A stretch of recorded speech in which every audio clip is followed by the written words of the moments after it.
Gosh, the first time I got a camera was last year, and then I started recording tattoo stuff, like just tattoo things.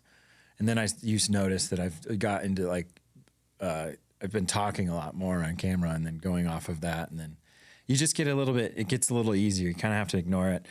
Pretend that it's not even there. Don't look at it, because then it makes you feel weird. You know, it takes practice, dude. Like I'm doing the same thing. Like even just like practicing, because you feel awkward when you talk to your phone when you're trying to make videos. And stuff like that. Absolutely. I'll make videos and I'll delete it and make it and delete it, and it just more reps. It does. Yeah, more reps, more repetitions. Same with doing this, just like sitting in here and having conversations with different people and getting better at conversation and all that. And that's what it's about. It's really just about just talking. And I think when you're trying to feed something that's too manufactured, it doesn't come off authentic. I agree. It comes off very awkward and weird. And I think a lot of people are scared of that type of environment. You know what I mean? And I mean, you get better at talking too. Oh yeah. Big and time. Listening. And listening too. Yeah, big time. Yeah. I think reiterating words and practicing over and over again, getting better at articulating rather than saying dude, that's been the biggest thing for me, because I go back and I watch them and I get so irritated. I can cut all that out. Well, one thing I do a lot is I say, yeah, uh-huh. Yeah. Well, that's fine. I don't think that's it drives me insane. Oh, does it? I can't. And then there's another thing I do where I put my foot off to the side. It's the stupid stuff you see when you're watching, but I'll just like get all relaxed and I'm just like, dude, you look sloppy. What are you doing, man? That's why the table's probably better. I like the table. I like the table because then I can have I would like to have my iPad, you know, depending on what, because there are talking points that you do. Yeah. And then having the iPad does help, you know. I had my computer. I'll probably open it because I do want to dive into those subjects that you had talked about with I like the fire at the end, those rapid fire questions. And this is ChatGPT. That is that's what's good about ChatGPT, is that you don't have to sit there for hours and then put all this stuff together, because we used to have to do that. Yeah. We used to have to just sit there for day and night and then formulate, you know, what section needs to go where. And you're either Googling and you're searching through Google to get the correct answers, and then going through Reddit and the forums to get the correct answers. And then you're trying to put it all together. Yeah. The AI is good for just taking all of your ideas and then formulating on that basis. You know, it's insane. Like even building off of it too. So I think I put in, give me some questions for a podcast that I'm doing with a tattoo shop owner. Oh. And it spit out a bunch of questions. Some of them were really basic, like not very interesting. And then it said do you want me to recommend more controversial stuff? And I'm like, yeah, let's do that. Controversial stuff's always probably the best. And statistics and industry facts. And right. So I'm like, that's what I want to get to. I don't want to just ask basic questions. And then opinions, right? Yeah. Because like I have different opinions. I'm a different type of tattoo artist. Right. I'm not the traditional. I didn't have an apprenticeship. Yeah. You know what I mean? Yeah. I'm pretty young in it too. Yeah. How long have you been doing this? This would be my 6th year coming on. Okay. Yeah. So I've progressed really fast. And you didn't have an apprenticeship? No. So how did you get started then? Well, that's kind of funny. I was getting my neck tattooed and by this gal, and I always was like, I want to become a tattoo artist. And I'll go back more, because I honestly, I learned how to draw. I was always drawing when I was a kid, like doodling. And it was like it wasn't like drawings where I'm drawing like faces and cool stuff. It was like doodles, right? Like stick figures and like stick figure fighting. I remember when I was in high school, there was the stick figure matrix video that was on YouTube. I don't know if you ever saw it, or there's stick figures that are fighting a bunch of people. Okay. It's one of the coolest videos out there. I'll cut it into this video with this clip. Yeah. It's one of the coolest videos. And I just got into just drawing like stick figures falling off of cliffs and dying and like all this stuff. Cause the imagination comes out then. And it's more about imagination than is like, how good does it look? Right. Like, cause there's a big difference between, can you draw or can you be creative? Yeah. Oh yeah. Absolutely. You know what I mean? Yep. Because a lot of people can draw and a lot of people can copy. Yeah. They can copy as well, which we are copy machines, to be honest. But if you don't have that creative input to bring whatever it is to life, then there's nothing there. Yeah. You know what I mean? Then you're usually picking flash off the walls. Yeah. Nothing wrong with flash on the walls. No. I think that's a baseline for most people to like actually pick up the machine and start doing it. But you have to be creative. And if you're not creative, I think you lack in this industry. And I think the people that aren't creative don't make a lot of money. Yeah. I think they force themselves to pick the thing off the wall or just do the little things that people want. Oh yeah, I'll do the infinity knot or the or whatever, the saying or whatever like that. Like I tattooed your son, but that's a good first tattoo. Yeah. Like I wouldn't expect him to get a big old leg piece or something like that until later on if he wants to, which it sounds like he does. He does. Yeah. Yeah. So that's normal. I think once you start, like my first tattoo was silly. I picked it off the wall. It was a skull on my back. I was 15. My dad cracks a beer. It's like 8 in the morning. He goes, "Hey kid, you want to get a tattoo?" I'm like, "Hell yeah, I want to get a tattoo." It's probably the worst decision I could probably, a parent could probably do for someone like me at that age, because now my ego's through the roof because I'm like 15. Oh, wow. Yeah. And I had a big old skull on my right shoulder. It's covered up now. Oh, okay. Shout out to Matt Geezy. Was it a crappy tattoo or no? No, it was good. It was a good tattoo. Yeah, it was a good tattoo. You just had a better idea that you wanted to end up. Yeah, and my brother came too, and my brother got like something on his arm or whatever. Okay. But it was cool. It's a good experience. I don't blame my dad for that. Rest in peace. But he definitely got this idea in my head. But I grew up with uncles that were tattooed and rode motorcycles. Oh, okay. You know what I mean? It was like old cool tattoos, like you'd see. They were from Huntington Beach, California. So it was like black and gray kind of Chicano style stuff where it was like made in the USA with an American flag on their belly. Yeah. Or you know, just the cool stuff on the chest, like skulls and guns and just silly stuff that I thought was so cool when I was growing up as a little kid in Huntington Beach, California. And that I always looked up to my Uncle Ronnie. Yeah.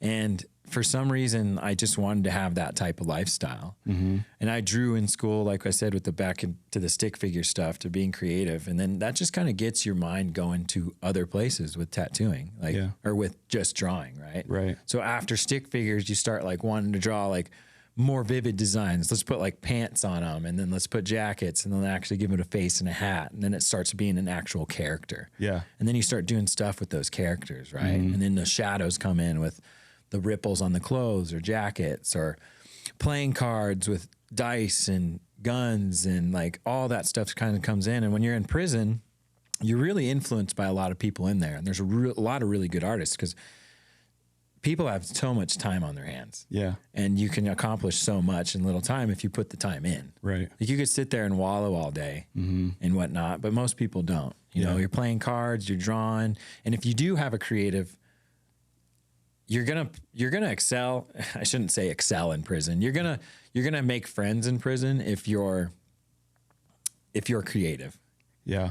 Because you have a niche, a want for somebody. You have a business already. You know what I mean? Right. So you could create a tattoo for somebody. Yeah.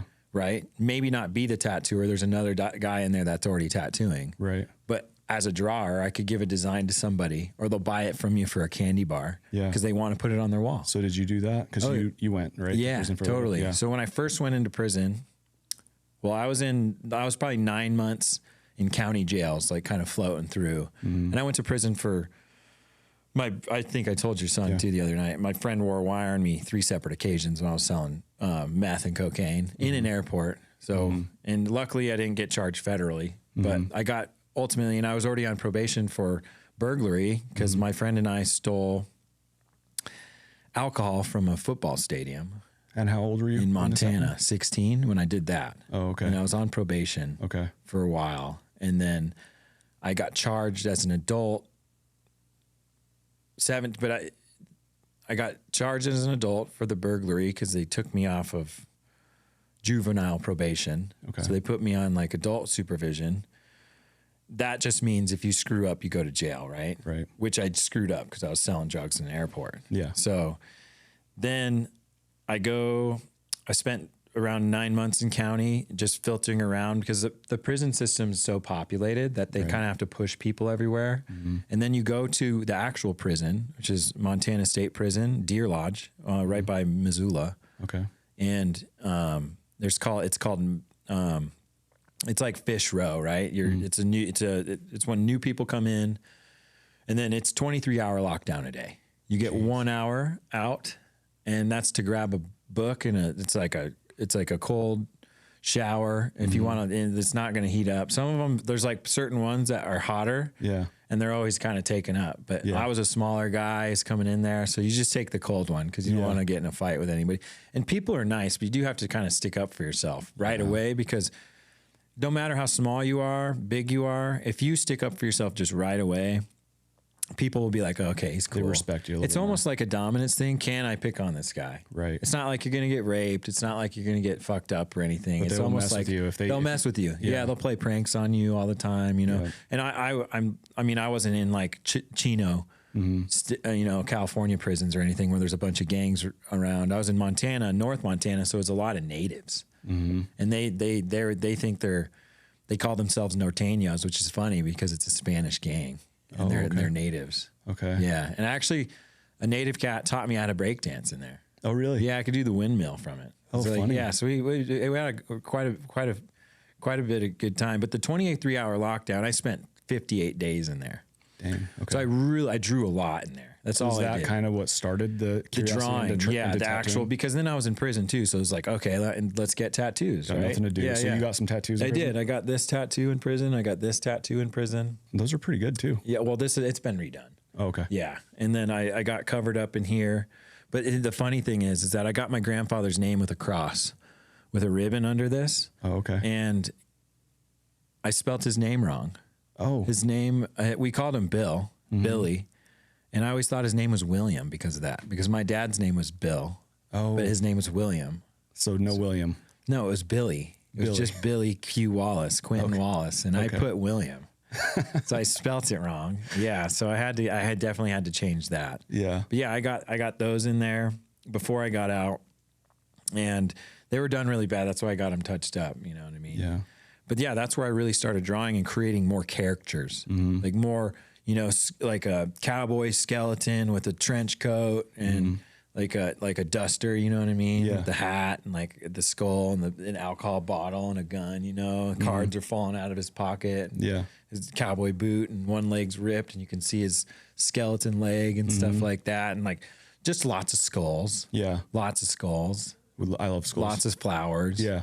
Yeah. Things like that just to learn, keep yourself busy. So did you start, making some art and then giving it to someone? Yeah. So that's how I started. Cause people would come and they'd be like, oh, I want to hang that on my wall. So it's like, okay, I want like a couple ramens and like some Snicker bars. And like you would barter and trade. Right. And people saw artists as like a really good, because you want stuff on your walls because it gets boring in there. Right. And when they can't, and also magazines, if you're subscribed to a magazine, we'd rip them up.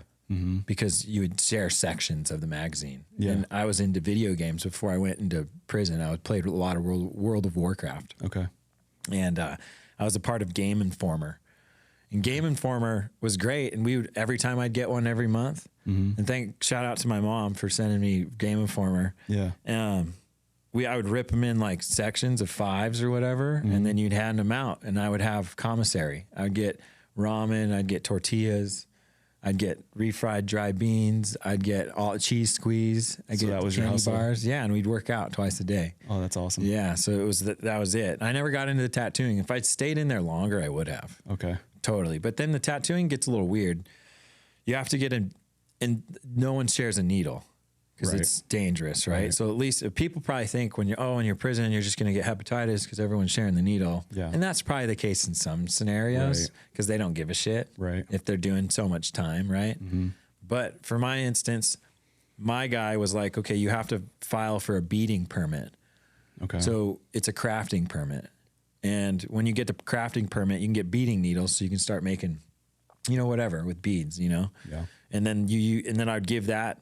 And I'd get a CD player and I'd get the motor and you have to give that to the guy. And then he would put it together, make your thing. And then he'd give it back to you and you bring it to him every time you're going to get a tattoo. Okay. Yeah. And you'd have to do it. And you'd have to do it because there's guards walking around. So you had to provide your own tattoo machine. Pretty much. Yeah. Cause he's not going to screw people up. You know what I mean? Right. And some people would, but I was definitely like, I don't want to share needles or anything. Right. And then the ink was cool because you would take like a mop, because we would have to clean and everything. So there was a lot of mop like wicks. You know, you could take a little strand of the mop and you take your hair pomade or some of the toothpaste, which is all clear. It's like Bob Barker. Bob Barker, funny enough, Bob Barker invested high into the prison toiletries. Oh, really? So Bob Barker owned a ton of stuff that was like the prison outfits to the toothbrush to the toothpaste. Oh, interesting. Yeah, that was government subsidized. I think that then he'd make a ton of money off of it. Yeah. Which is a great business. But it's crazy because the toothpaste is not good toothpaste. And it's clear because they don't want you to hide stuff in it. So you'd soak or pomade. Pomade was good because it's just hair gel. So you'd soak that little mop wick in some pomade, and then you'd take your little plastic coffee cup and you'd light it on fire, and then you'd collect the soot. Okay. And we had little windows. So you could like the smoke. I don't even know how it's like. I don't even know how they do tattoos now or if they'd even do it. Because you would think they would catch them and not allow that. Right. I don't think their windows would open, but we had wind bars, and then you could kind of open the window so the smoke would just go out. But late at night is when you do it, because the guards at night are the chill guards. Yeah. They're the cool ones. They're the ones that are bringing in stuff half the time. Oh. You get weed, cigarettes. I've always been curious about that. It's just from the guards. Okay. It's from the guards. So you got corrupt guards. Yeah, corrupt guards, because whoever's paying them, you got a guy in jail or in prison that is paying the guard to bring their homie something, like cigarettes and stuff. Right. Yeah, and like a thumb, and they'd sell it for a lot. Yeah. Yeah, because like let's say what is it? The chapstick? The chapstick lid of full weed is $50. Oh, geez. It's expensive. Yeah, yeah. So no one's really using it too much. Right. You know what I mean? Yeah. But the guards would bring it in. They make a lot of money off of it. Crazy. Yeah. But anyway, you'd collect the soot, and then you'd mix it with the toothpaste. And then there's your tattoo ink. Okay. Yeah. And a little bit of water and toothpaste, and you have tattoo ink. And it's a single needle, and it's slow because it's a CD player. So does it hurt more?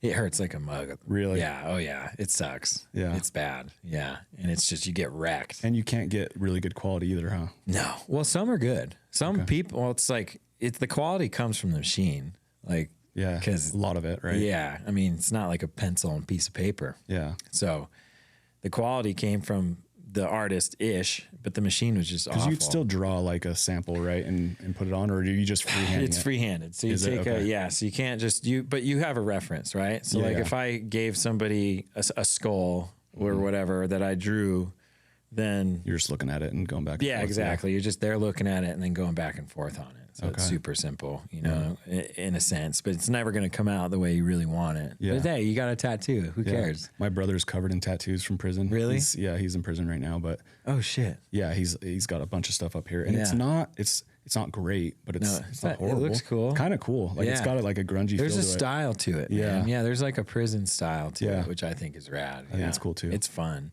Yeah. But fun after the fact. Right. Like when I look back on it now, I'm like, okay, like cool, right? But not that cool. Like I'd rather not even have gone. Right. You know, so, but I did learn a lot from it. I learned how to draw big time. Yeah. But after that, I didn't get into tattooing. I went into personal training. Yeah. You were a bodybuilder for a little bit, huh? And I went into personal training because I fell in love with fitness while I was in prison. Okay, because you're doing that all day long. Yeah. So honestly, both things kind of led you to where you went. Absolutely. Right? I went into personal training first because it felt like it was easier to get like a certification, right? Yeah. Didn't really know how to just get into tattooing. Right. And then, like down the road, 10 years later, I met this gal. She's doing my neck. And I was like, I want to become a tattoo artist. And she's like, well, shit, I'll help you. I'm like, cool. So I went and bought like a bunch of art supplies again. I went and bought like a fake shitty tattoo machine. And this was 2019. So you could order everything on Amazon right now. Yeah. So like it's really easy to get into tattooing. If you want to learn, you could buy fake skin. You can buy some shitty stuff off of Amazon. And you don't need a license. You don't need a license in Idaho. Do you agree with that? Do you think it should be more regulated? Here's the thing, man. I don't think anything should be regulated only because there's going to be the shitty people that are going to get in anyway because the homie that got them in they're getting their homie in. So it's not like they're learning anything different by getting a permit. You just have to go pay the state a certain amount of money to get your permit. But no training either, though, other than the apprenticeship. There is the apprenticeship, yeah. So you have to do 3,000 hours, but that doesn't mean that your homie's not going to lie. Your homie at the shop's not going to lie for you. Say like, oh, he's done 3,000 hours. And he's like said to go. Yeah. I'm not saying that. There's a lot of good artists out there that went through apprenticeships, and they're insanely good. There's so many, and I would recommend people doing an apprenticeship. Right. I wouldn't do it the way I did it, you know. But if you do want to learn how to draw and stuff, you know, go get the paper, go get the pencil, and do that way. And then if you do want a tattoo, grab the fake skin, because that's cool. It's easy. So you didn't get an apprenticeship. So how did you start? You just So she said she was going to help me, right? And then I went and bought all the stuff, and then I hit her up, and she just ghosted me. Didn't even finish my neck. I had to get it finished by someone else. Oh wow. Yeah, and I don't even know what happened to her. So and I was like, well, fuck it, I'm just gonna do it. I asked a couple people around town, and I was like, no, I don't want to take you in. I was showing my shitty drawings to them, and it's like, it's hard if you don't know anybody in it. There's people that come into it and just fall into it because they know people, right? You know what I mean? I didn't have that, so, and I really just wanted a different career at the time, because I think I told you when I was bodybuilding, I got caught by DEA. They raided my girlfriend's house. And we were ordering steroids from China, and then I got 2 years deferred. So I didn't have to go to prison. But this was like 2016. Got it. Okay. And then after that, I was like, I'm so done getting in trouble. Like, I don't want to get in trouble, and I want to switch into a new career. And I was like, what have I always wanted to do? And I was like, I always wanted to be a tattoo artist. Yeah. And I just dove in, man. And I just went head first, and I tattooed the whole front of my leg. You did it all yourself? Yeah, I did all myself. Crazy. Just a bunch of garbage. Just a bunch of garbage. And then I started tattooing friends for free in my apartment. You know, kitchen wizard. Yeah. Yeah, proud kitchen wizard. Yeah. And which people hate. They don't agree with it. You shouldn't be tattooing people in your kitchen. But the people that are talking shit, they've tattooed people in a hotel room or in their kitchen or at a party or in a garage. It's like, who cares? Man? Yeah, why does it really matter? Because people have these weird standards, and I get it. It matters because they're trying not to get people to get fucked up tattoos. And I've given a lot of people fucked up tattoos. At the beginning, yeah. Oh, yeah. But I was giving them out for free. Yeah. And I was honest. It's not like I'm charging people. Like, I don't know what I'm doing. I'm just starting. Yeah, exactly. And they're like, cool. Dude, and they're cool. They're like, I'll come fucking give you, they're like, I'll come over. You know, give me a bottle of whiskey, and we drink and chill and just get like a shitty tattoo, you know what I mean? And over time, you just get a little better and better. And then people, you know, start to notice, or you start to reach out then more to other people. And shout out to J Tony Tattoo on Cole and Amity. It's like he gave me my first chance as a tattoo artist. Okay. Not as an apprentice, because he thought I was like already good enough to be like a somewhat artist. Just I'm thankful for that. Yeah. And then you start charging a little bit, right? And then you start doing what you can do, and there's probably tattoos out there that I should have just done for free that aren't good at all. Yeah. For sure. Yeah. There's no shot that. Did anyone ever come back at you and like get pissed about it? No, but why would they? You know what I mean? That would just start a problem. Up for it. Yeah. And I'm sure there's people out there that don't like my tattoo that's on them from 5 years ago, but hey, you know, it wears well.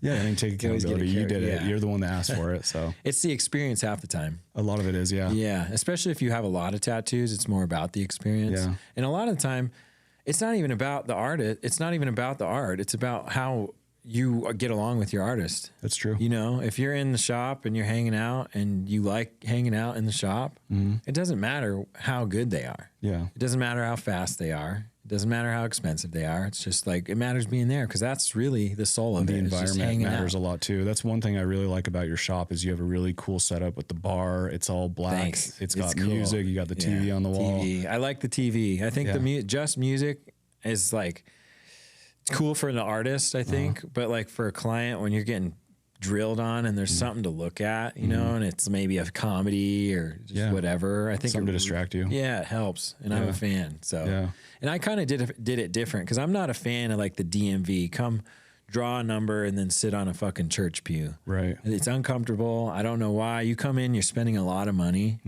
and you get somewhat treated like shit at some of these places, you know. Right. I'm not sure about here. I mean, obviously there's a lot of tattoo shops. Right. You know what I mean? Most places around here, Chalice, Iron Wolf, Devotion. There's they're super good people. Yeah. I mean, especially at Chalice, like every artist there. Born Weird, super good artists all through there. You're not going to get a bad experience at these places. Yeah. You're really not. You're going to have a really good experience at these places. Yeah. And you're going to have bad experiences at places that are just holes in the wall, maybe. And then you just maybe want a quick tattoo or whatever. Yeah. And who knows? And I call it like you could either go shop at Walmart, you know what I mean? Or you can go shop at like Whole Foods. Right. So it's like, you're going to get better food.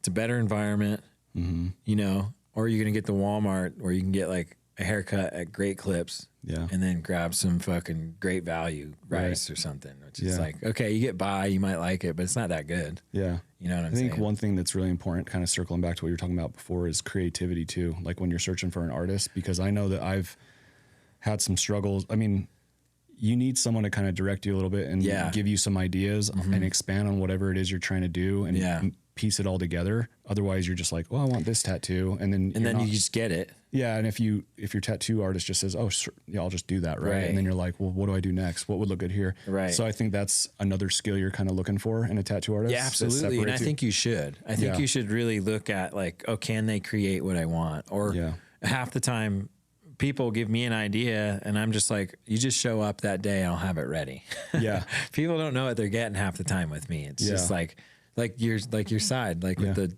the train we did. Yeah. Yep. You had no idea what we were doing, really. No. You know what I mean? Yeah. So, but when I present it to you, it's like, oh, sick. It's cool. And I needed that too, though, because I'm like, what do I do? I got this the whole side of my stomach. How do we make it blend with the skull? And what do we do on this side? And we were able to talk it through. And Yeah. I mean, I just wanted a cool tattoo at the end of the day. Totally. I mean, some things, you get them for meaning. Yes. Sometimes it's just, I want it to look cool. Right. Right. It's that simple. Yeah. So. And then meaning with looking cool too, right? Like that's the benefit. And I'm really good at that. I can really just like start putting stuff together. Yeah. And then through that, when you start creating a lot, you can get better at creating. Yeah. Because now you have formalities that you can kind of pick and choose from. So you start like taking like the rule of where you take a focal point with like an environment and then maybe wind and throw, and then you need, I'm big on contrast and skin breaks. So I like really big contrast and then bold dark and then that just pops, and it makes really good realism. And I'm learning every day still. Yeah. I'm getting better every time. And I don't consider myself the best or anything. I'm super grateful for it. But you're up there. You're up there. You have some really cool designs, Thank you. Honestly. Thank you. Like even Riley, when I was showing him stuff, my son, and he was just like, yeah, I think I'm going to get all my tattoos from Dylan. And you're good at doing sleeves too, and putting together nice big pieces. Yeah. And I do them in 2 days.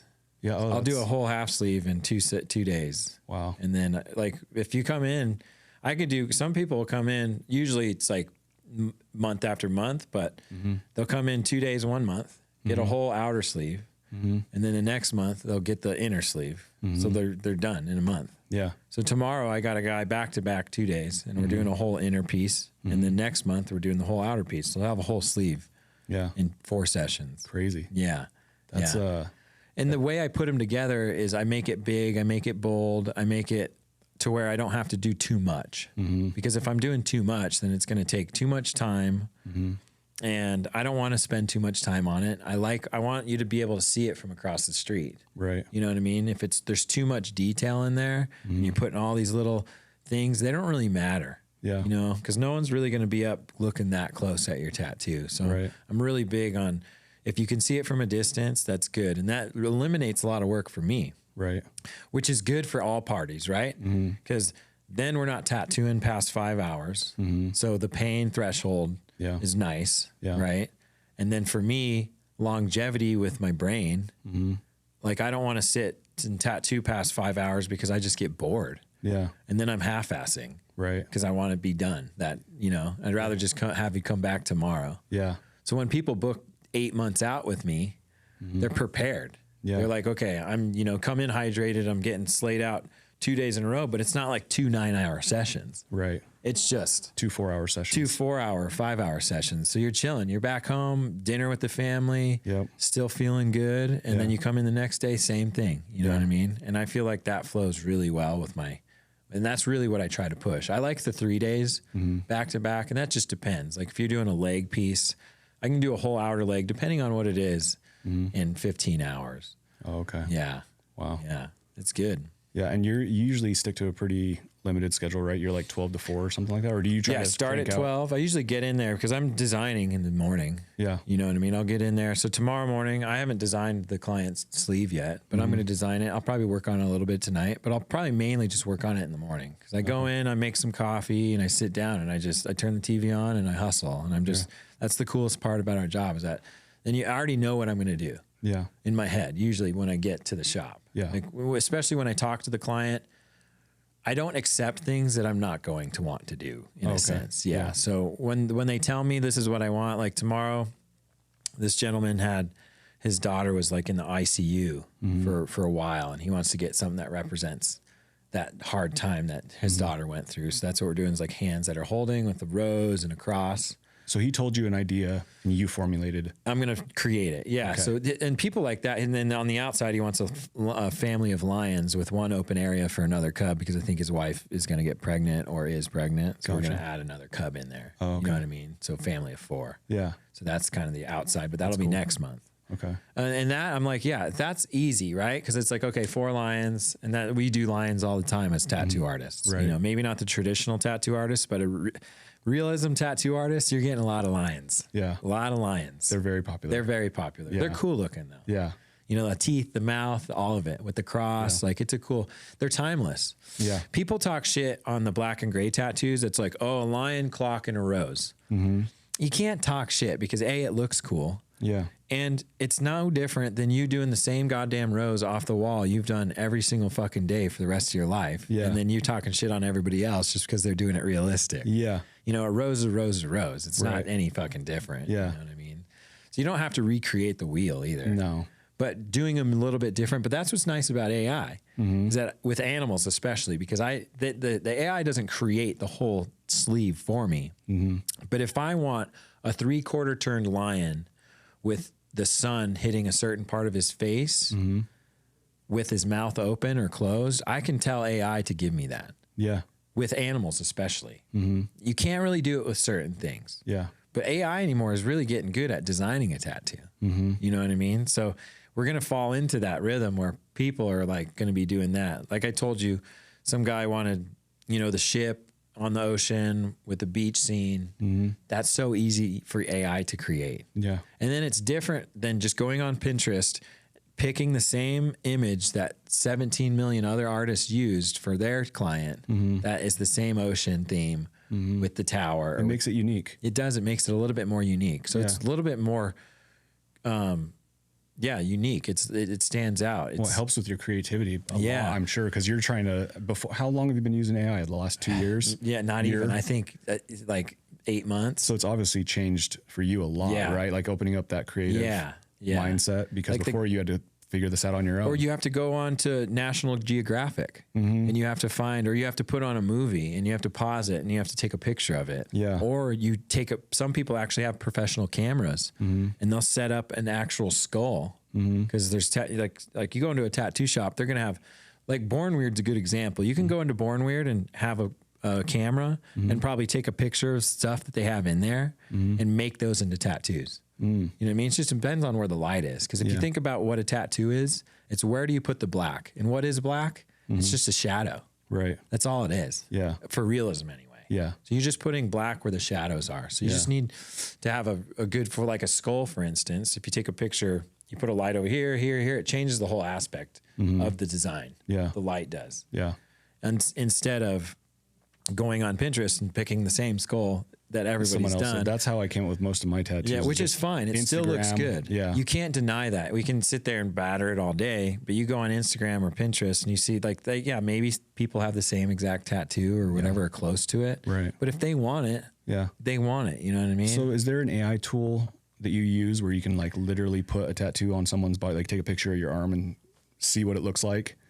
Well, I don't know if I'm sure. I know sure you can take a picture of your arm and say, hey, put a tattoo on this arm that is whatever, and it's going to do it. You can, it depends on the prompt. And that's what I'm not I'm getting better at prompts, but it's learning how to talk to the AI is the different story. Right. Because you could tell it like, oh, I want a lion tattoo. Yeah. And it's just going to give you some probably generic. It probably might be cool though. You never know. You know what I mean? So That's all up in the air. And I mean, that's going to get better. Tattoos are just going to get more easily created with the AI if you can give it the information. Yeah. If you don't have the information, it's not really going to give you anything cool. Yeah. But when someone wants a whole aspect of like a lion family with the certain picture that he sent me of his daughter's hands and a rose and a cross, like it'll put that on there, but not in the way I want to see it. Right. Because I want to see flow. I want to see wind. I want to see movement. I want to see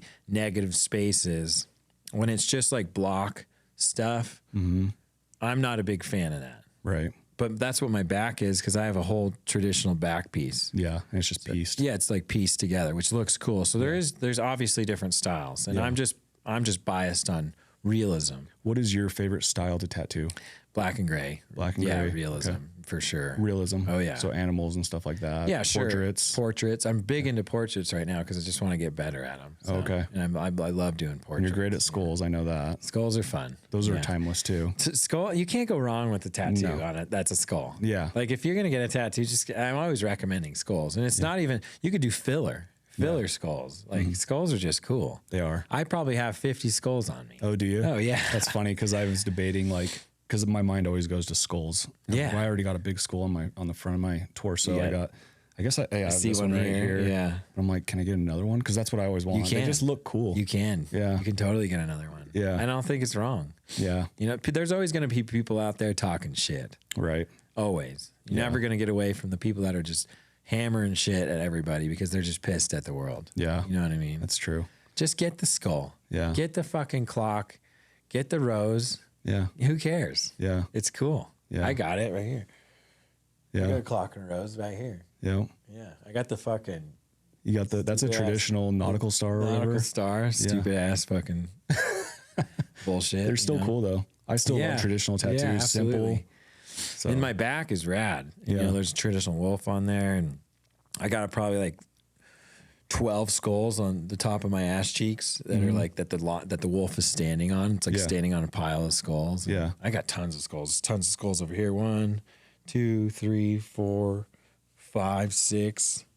Just on this arm. Yeah. Alone. That's crazy. Yeah, that's not a skull, but I got 7 already, and then a bunch on my back, and then I got 9. Yeah, I got quite a few. And you don't have anything on this leg? Yeah, I got some. Oh, okay. There, but that's from Kyle. Yeah. Kyle did that. Shout out to Kyle Miller at Havenhold. Yeah. Yeah. So AI, so with tattooing, it's basically going to open up more creative ideas. There's no other real thing that you can think of to utilize it that's going to like make you more efficient or anything like that? I mean, it already makes you so efficient. Okay. You know, you could talk to it. I've sent it a design, like I've created a design that's like a joke, right? Like let's say I created a Joker face that is above Gotham City. There's like a Gotham City skyline that's on fire with like a Joker card in the bottom. And I drew it up and then I didn't draw, like, you know, I just, you know, you take the Joker, the one you want, like realistic Joker. There's tons of them because comics are cool. Yeah. Because there's tons of references for comics. So you take the Joker piece and you take a city skyline and you put it in the background, right? And you kind of fade that up into the face. So it kind of like looks like the Joker's coming over the city, right? Then you kind of have the city on fire a little bit. And then you throw the Joker card in the bottom with a bullet hole in it, right? That's on fire. Yeah. You can put that image that I just created into AI and then ask it to what it would do to make it better. Okay. And it won't create it for you. Yeah. But it'll give you examples in writing what you could do to make it better. It'll unlock things that you didn't think of. It'll tell you like where the contrast should be or shouldn't be. You know what I mean? Luckily, when I put those images into AI, it already kind of gives me some good feedback where I don't really need to do a whole lot. So I don't really do AI in that way. Yeah. I only AI if I need to get a reference of like the possums that girl wanted. She wanted a mama possum with 2 baby possums on its back walking. And I'm like, I couldn't find any. Yeah. And I don't know how to just draw a possum. So I had AI give me a bunch of different references and then if I didn't like, and if I liked a certain one, I'll input that back into AI and say, I want this in several different angles. I want different references, and then it'll give me references. Yeah. Kevin one time was like, I have a client coming in tomorrow that wants a badger playing a banjo. Okay. And I was like, well, let me just talk to AI real quick. Cause animals are good. If you're going to tattoo an animal, talk to AI. It'll spit that out immediately. I don't know what it is, but if it's like something weird or whatever, it's like kind of has a hard time. Yeah. But it put a banjo on a log, or it put a badger on a log playing a banjo with the sun setting in this forest behind it. It was sick. Yeah. Yeah. You didn't even have to do anything. That's and awesome. It's got perfect dimensions. It's got super clear. And the way it is, because sometimes realistic hair is like tedious and small, and I don't want to do a bunch of different hairs. I find it monotonous and it's annoying. So I do chunkiness. Yeah. You know what I mean? So when the AI kind of gives you that precision to where it's not just a bunch of stuff, it's like little bits, it's like more chunkiness, and you can ask it to change that. Yeah. It's cool. Yeah. I know. I use AI a ton in my business. So tattooing, it's mostly creativity type stuff. For me, it's like efficiency. Right. Typing up emails, typing up Instagram captions, whatever. It's just immediately, or giving you ideas. I mean, for the podcast, what kind of questions should I ask them? It just unlocked all that instead of me sitting here trying to think of all of it. And then you can pick and choose what you want, right? Because you don't have to follow it. Yeah. And you can just be like, well, no, we'll take that out, and then let's throw this in, right? Yeah. I was doing the same thing with my scripting on YouTube to where I'm getting a bunch of information. Well, I'll have AI.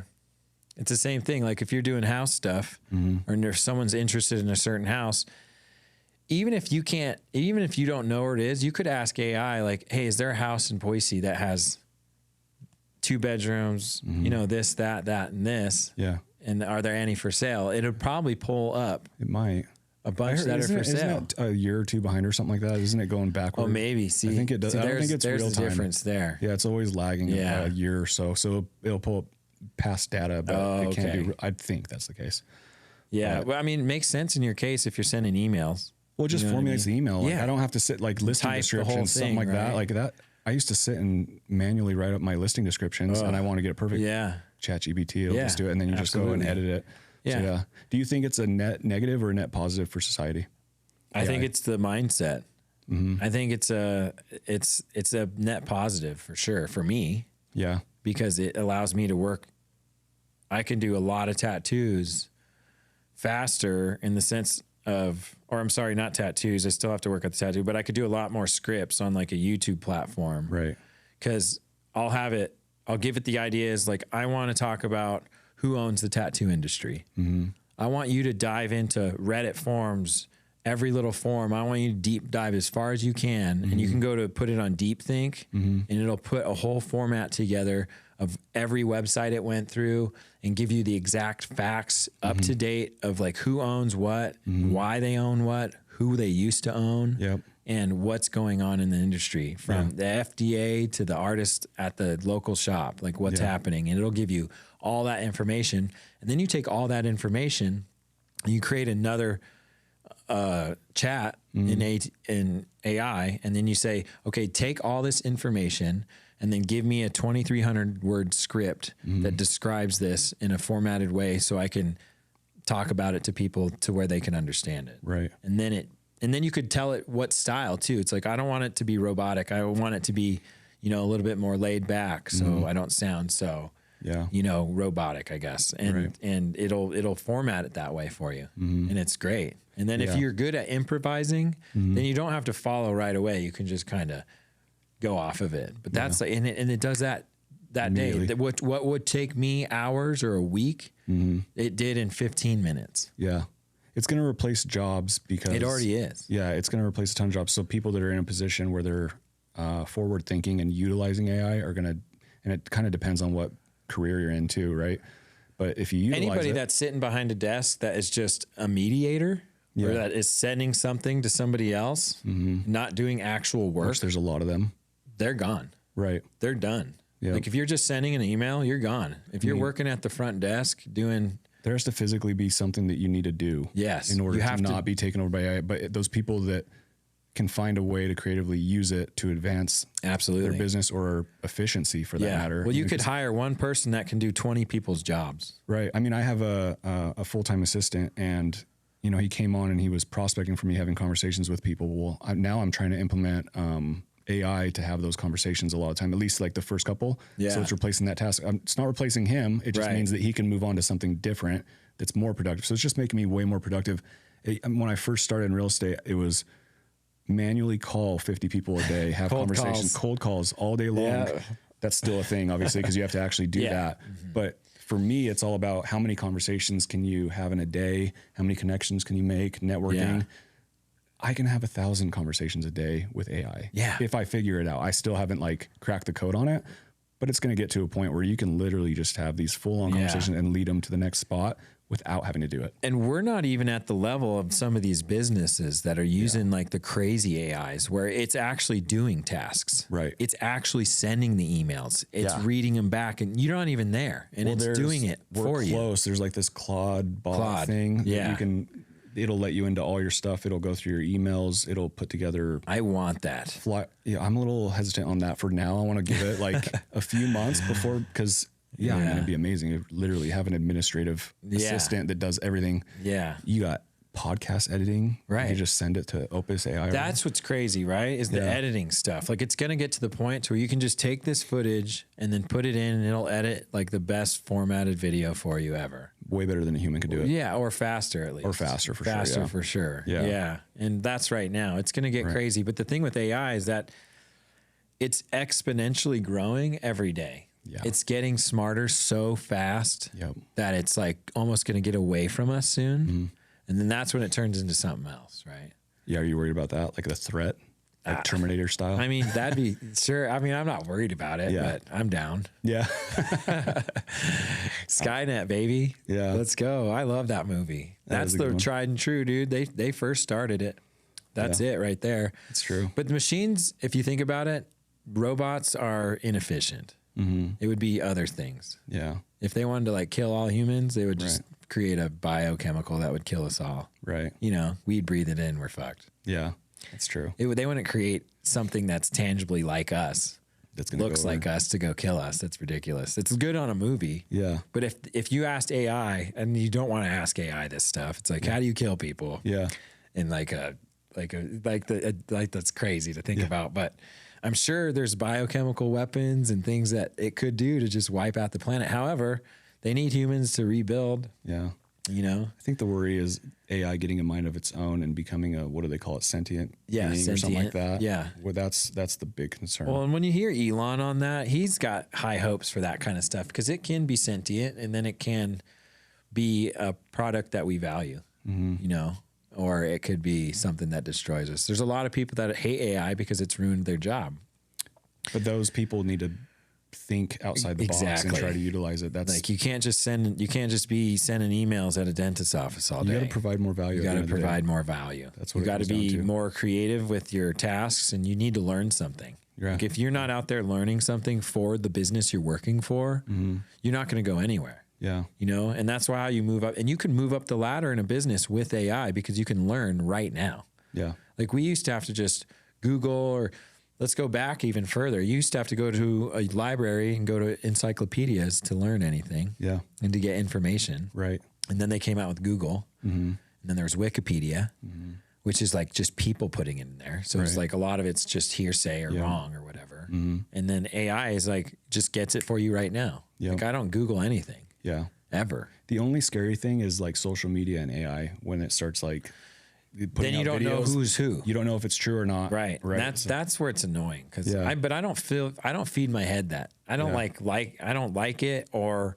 I don't watch it. Yeah. So it doesn't come into my feed. Yeah. But there's a lot of people's social media that is just full of AI because that's all they watch. I think AI is going to kind of ruin social media. I hope so. I think it's going to. I think that it's going to be overwhelmed with so much AI content out there. We're and bots and AI bots because there's a lot of fake accounts that are just posting fake stuff. Yeah. And it's just the AI running. And when you start scrolling, you're just like, this is crap. And eventually you're just going to burn out and be like, I've already experienced it myself. And I experienced it with like I have a TikTok that is filtered into like a YouTube gaming channel that I had that I use Opus clips to clip off of. And it's just, the whole page looks like shit. Really? Yeah. It just doesn't look good. It looks like AI did it. You know what I mean? Compared to my tattoo page where it was like me creatively doing it. Yeah. So when you go on my tattoo page, it all looks like pretty formatted and like cool. Yeah. Unlike my other page where it's just like a bunch of stupid videos. Yeah. It's just like, looks like AI clipped it up, but I'm talking and stuff. It's just silly. Yeah. Yeah. AI is a great tool.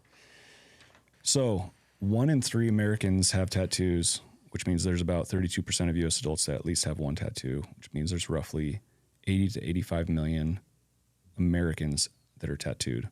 That's pretty wild.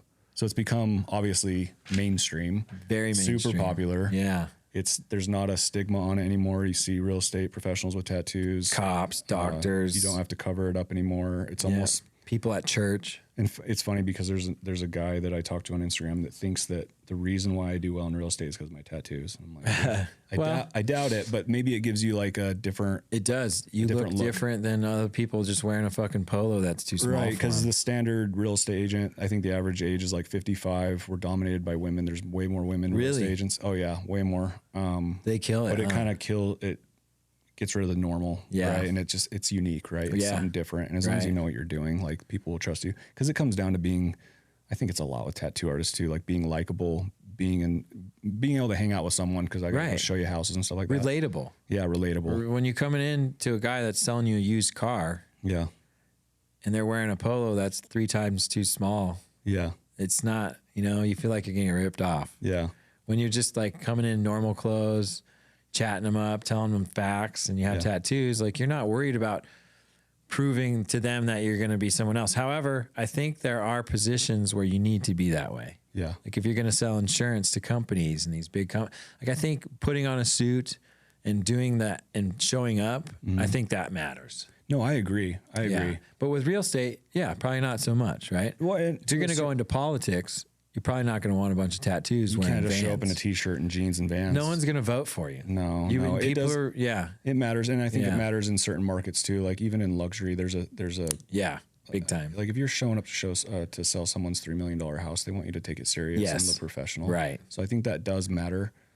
But I mean, you could have full tattoos, neck tattoos, put a suit on and look great and still 100%. Probably sell a house to somebody. Yeah, and I think that you still need to be put together too. It depends though. The demographic on that is a good subject because the tattoo stigma with people that can afford a $5 million house are usually older people, and they don't really. They're still older, so they're not into the tattoos as much. That's true. They might not buy a house from a guy that has tattoos. They'd want that more professional look, Yeah. Yeah, I don't know. There's a guy, Ryan Pina, that he's got full neck tattoos. He's fully covered, and he specializes in luxury real estate. Yeah, he does. He's one of the people that started inspiring me on social media. Oh, cool. It gave me some confidence just because it's like, well, cool, man. This guy's got a ton of tattoos. Yeah. He's just going for it, and it's not affecting his career at all. Because at the end of the day, it's like, how good are you at your job? Can you do the job? Right. Are you likable? Are they likable? You're good to go. Yeah. Honestly, that's it. Yeah. Like if you're a professional, the best people are the most eccentric, I think. Yeah. You know what I mean? Yeah. They stick out. Yeah. They're different. Right. Yeah. And being quick and, utilizing technology, that's how it's become really competitive in my industry. If you're not with it. That's it, man. It's either like join them or what is that term? If you can't beat them, join them. Yeah, exactly. You have to get on it. And if you're not on it, you're going to lose out. Yeah. And right now is early. Yeah. And if you don't learn how to get into it and learn how to to get money from it and use it to get money. Yeah. Because with my business, it's not just about creating the art. It's about like, what do I do for Instagram? Yeah. I had like 1,700 followers. I think when I first this time last year. Yeah. And then I started putting in a ton of work in March, and I went to 14 grand real quick. And then I stopped because I got so busy, and I just didn't want to keep telling people no or booking them out like, oh, I'm booked out till next year. It's like, fuck, you know what I mean? And then I'm working on other people that have to wait, and that's not fair. You know what I mean? You're already waiting kind of long. Yeah. So the way I asked it to be my Instagram manager and marketing team. Your AI. I asked it to do that. Okay. And it gives it that model. So now all the ideas that I need to do, how to market, what do I need to do to make a video that gets people to come in and see who I am, makes them comfortable before they even know me. And I made that video it says like, who am I? And it blew up. Yeah. You know what I mean? Yep. And it was like, I got tons of people from that because I followed an AI protocol. You have to have a hook within 3 seconds because people are going to get bored and they're going to go off and they won't listen to the rest of it. Right. But then it's gotta be snappy because if it's long and drawn out, people aren't going to give a fuck. Right. You know? Yep. So for me, you have to have the hook and then you have to be in there. So like I had my dog in there, like right at the beginning. So that's like a hook for a lot of people. You know, they're going to keep watching, you know? Yep. And that works great for me. And then I kept using it it's not just about art. It was about it's the business, the format of the business. Right. And it's even waiver of liability and release papers that you can have it right up for Idaho. Yeah. And it's like, has it right up right there, you know, but it's the big thing is with social media. I think when people think social media and AI, they think AI is going to do it for you. No, you use AI as if you're going to go out and hire a team to help you in that. Now it's 10 people helping you. And it's got all those brains giving you what you don't know. Like I didn't know I needed a hook or a call to action at the end. Right. And those matter. Yep. When you tell that to people, they usually call to action that you're asking of, if it's a follow or for whatever it is. That's why everyone says like and subscribe. Like and subscribe. Right? You have to have a call to action. And that's been my business model too, is comment relocation or comment guide and I'll send you my relocation. There it guide. is. Comment buyer, I'll send you my buyer's guide. And that's the lead magnet that brings the clients in the door. Get people engaged. Yeah. And then you were talking about hooks. Like I would utilize I think what's helped me is I'd utilize my Bronco, my 69 Bronco as a prop or my caddy. The lifestyle. You're really good at the lifestyle stuff. It seems like you're just showing your life as what you do, and people, they get to know you. Yeah, over time. Before they even talk to you. It's usually in the stories, right? Like they get to know my family a little bit, my music taste. I've connected with a ton of people who are like, oh, I love that song. Like, that's sweet. The songs help. Yeah, exactly. Yeah. Like, that's relatable. Yeah. Tattoos. A lot of my clients have tattoos, of course, from California. And that's big, especially being in Idaho here, Northern California. Yeah. Lots of money, and they're coming in. Yeah. And they're coming in. I'm getting paid from it too. Right. I tattoo a ton of people from California. Yeah. And it's not like we're ripping them off. They want the stuff that we want to produce. Yeah. And have you seen your business take off from social media? Yes. Because that's been purely. A huge catalyst. That's the only thing. That's the only reason I am busy is because of Instagram. Yeah. I'm not busy from anything else. It would take a whole lot longer for me to get that far. I'm in the same spot. You know what honestly, I mean? Like I think 60 or 70% of my deals now are all from Instagram. Yeah. So if you're not doing it, I don't know what you're doing. You got to think about what they did in the 90s when you'd have to go pay a newspaper to put your article in the paper. So and good luck getting on a fucking page where people can see it. Right. And how big are you going to pay for it? Right. But those people are making a lot of money. And the people that didn't jump on that boat that thought it was stupid didn't make any money. Yep. And the people that did it, they're millionaires. Yeah. You know what I mean? It's and free. then it goes to magazines after that. And then it goes to internet. And it's like, okay, pay Google paperclip to get your website, the first website up there on there when they search for realtor or tattoo artist, right? And then you pop up. Yep. It's not the thing anymore because people are now on Instagram or social media. It's still a thing, but this is like, a thing. Yeah. It's free. Instagram is free. Right. You have the chance of possibly going viral. You know, every video is going to get a couple thousand views or something on the low end, right? Right. Except for when you're first starting out. Yeah, true. But then there's the slow prospecting side of it for me, where it's like we were talking before, get to know, like, and trust you, relate with you a little bit. Like you made that video. That's something I need to do is make like an actual video so they can see how I talk. Like, hey, I'm Tim. Yeah. This is what exactly. And then like we can just try and formulate something. It's like, we don't really know what to say, but let's put that into ChatGPT. Yeah. What should I say? And then you look at that and it's like, oh, you might like it, or you might be like, okay, let's put that in there. Yep. And then you rehearse that, and then you put that on a video, and then you post it. Yeah. And then you have it. And then your whole marketing team just helped you out. Yeah. But it's not even a marketing team. It's just crazy. a fucking phone. That's free. Yeah. And you don't even have to pay for AI. I pay for the AI. Yeah. And I think it helps because I get the pro versions. Yeah. And it does more deep thinking and stuff. Do you ChatGPT or do you I like Gemini. Gemini. Okay. I started out with Grok because I'm just I like Elon Musk. Yeah, me too. And, but I was having issues with Grok. It was like telling me all this. It was just, doesn't give me what I want. But then I use Google Chrome and Gemini is Google.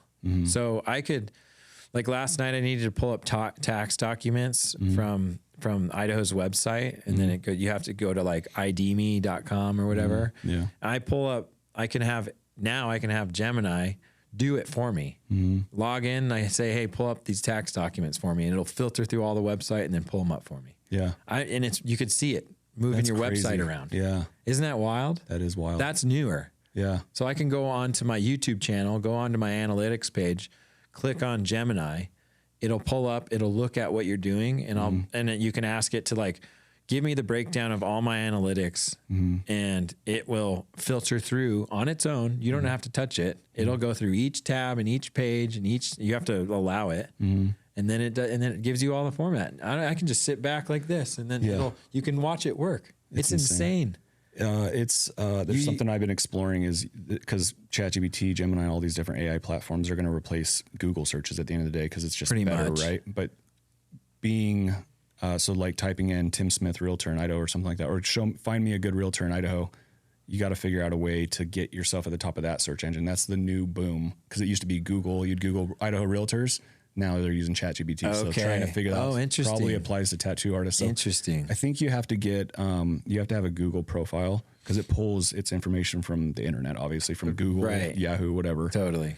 So that's the next step, is figuring out how to be top of the search engine when ChatGPT. I told AI just a couple days ago that because I tell AI a lot of stuff. Like, this is what I'm doing today. Yeah. Like, you know what I mean? I give it like all this information. I was like, I'm talking on Wednesday. I'm talking with a popular realtor. His name is Tim Smith, and he's my real estate dude on Instagram. It knew who you were. Yeah. Because it fucking pulled your whole account up. And I was like, that's awesome. This guy's this and that and this and that, because you have so much information on the internet now. That's true. Yeah. So the AI actually knows who you are, because it can just find you, and it can read everything But you immediately. have to be on the internet. You have to be on the You have internet. to be on the internet. You have to have a history. You have to have a history. Yep. You have to start. And I would say start now. Yeah. It takes a while. For me, it took a solid 8 or 9 months before any of my videos started doing well. You have to put in the time. I put in a lot of work, and then all of a sudden the algorithm started recognizing me a little bit more. Yes. And then That's the annoying part, though. It is. Because the reward versus, what is that? Versus the work that you have to do. Yeah, is so much. Like, you don't get very rewarded. No, not at the beginning. You get like shy. Most people just quit after 20 days. And that's the advantage I had, is I don't have that. Like I get kind of like laser focused and obsessed with certain things. Totally. And it's kind of like a habit, right? And I'm trying to formulate the same habit with using AI, to where I jump on my ChatGPT every day and train it and utilize it. Yeah. Because at first you're kind of like, I don't want to do this. I don't even know what to say. I don't know what to say. But as you start using it, more ideas start The AI starts to learn you too, because it knows all your conversations. Yeah, and it tracks all that. It tracks it all. Yeah. So it'll look back even on other conversations. It'll pull up like whatever. So now with my Gemini, since I talk to it so much, it already knows who I am and what I like and what I want to do. It knows that I work in a tattoo shop that's called Oak and Iron. It knows that I do certain tattoos. It knows what my tattoos look like, because I've sent it my tattoos. Yep. It knows what my shop looks like, because I've sent it pictures of my shop. So that's probably another thing, is you can upload all your pictures of your tattoos, and it can formulate ideas based on your style. Sure, it could do that. That's pretty cool. It could do that. Yeah. Yeah. I mainly do that just because I want feedback because everything's visual now. And even for you, it's all visual. Right. Like you don't sell a house on the newspaper anymore. Right. So it's all visual. So for you, you're moving around. But for me, it's a little easier to send it a picture of my shop and then ask it what angle is good to use in the shop to where it's going to be the best, and what lighting should I use? Right. You know what I mean? It'll tell you what to do. Yeah. And then you can set that up, and then it starts to learn. And then as those conversations come in, it'll like a week later, it'll be like, oh, set it up like we talked about before. You already have that dialed in, and then it starts feeding, and it already knows all that stuff, but you have to use it. Yep. It won't. So it goes right away. It doesn't know anything about you. Yep. You know, your first question. And if you ask it dumb shit all the time, it's going to give you a bunch of dumb shit too. Yeah, exactly. So I think if you just constantly, I still Google for certain things, because I'm not going to ask AI like, you know, where's Blue Sky Bagels at? Right. Or something. Right. I'm going to put that into just the phone. So it'll pull it up. Yeah. But learning how to utilize it. You're learning what questions to ask. What dude, a prompts, recipe even. recipes. All you kinds know, of stuff. and then not even that, but if you look into like the medical side of things that we're not even in, and it's going to be able to pinpoint someone's disease and then give it whatever prescription that they need. Yeah. And it can find all the information to like within a few seconds. It can find all the pros and cons of the medications or the treatments that are utilized for whatever condition that you might have. It's endless, dude. It's endless. Yeah, all the opportunities in it. It's so cool. It is cool. Yeah. I wanna just like read off some of these interesting facts that I used AI for. I was starting on it, but it's millennial. So millennials are the most tattoo generation. I agree. Nearly 46% of millennials have at least one tattoo. Well, and they're bigger tattoos. Yeah. You have to look at because if you look at what is it? Z? Wait, which ones are 18? We're millennials. I know, but which ones are 18 now? Oh, that's what are they called? Is it Gen Z? I don't even know. It might be whatever the generation is right below us. It's probably social media. They have all the small tattoos. Yeah. They have all these like little tiny tattoos everywhere. Yeah. Yeah. So that's not a super surprising fact. And a lot of that's probably social media too, because it's hugely, I mean, you just see it all over the place. Yeah, you do. Yeah. Another interesting fact, women now have more tattoos than men. About 38% of women have tattoos compared to 27% That makes of men. sense too. Yeah. Yeah. Does that make sense to you? I think so. I tattoo more women than men. Really? Yeah. See, it didn't make sense to me. Oh. I don't know. I don't see, well, because we were talking about it out there. It's like. You see a guy and then you think sleeves. Yeah, that's true. You see a girl and she looks a few tattoos. maybe on her ankle. Right. You know what I mean? It's not the size. It's You know what does make sense is that they like to accessorize. Yeah. Right? They like rings, they like earrings, they like this Yes. and that. And that's what I look at tattoos as, just an accessory. yeah, absolutely. Yeah. Yeah. So like the girl that has a tattoo on her wrist it doesn't look like she has tattoos. Right. You know what I mean? Yeah. Or a finger. Yeah. Right? It doesn't look like they have tattoos, but they have tattoos. Interesting. Yeah. And I feel like women are more pain tolerant than men. You think, oh, I know. Makes sense. I know so. Right. Yeah, from my experience, there's obviously dudes that just sit. Yeah. But I've seen women are dudes tougher. cry.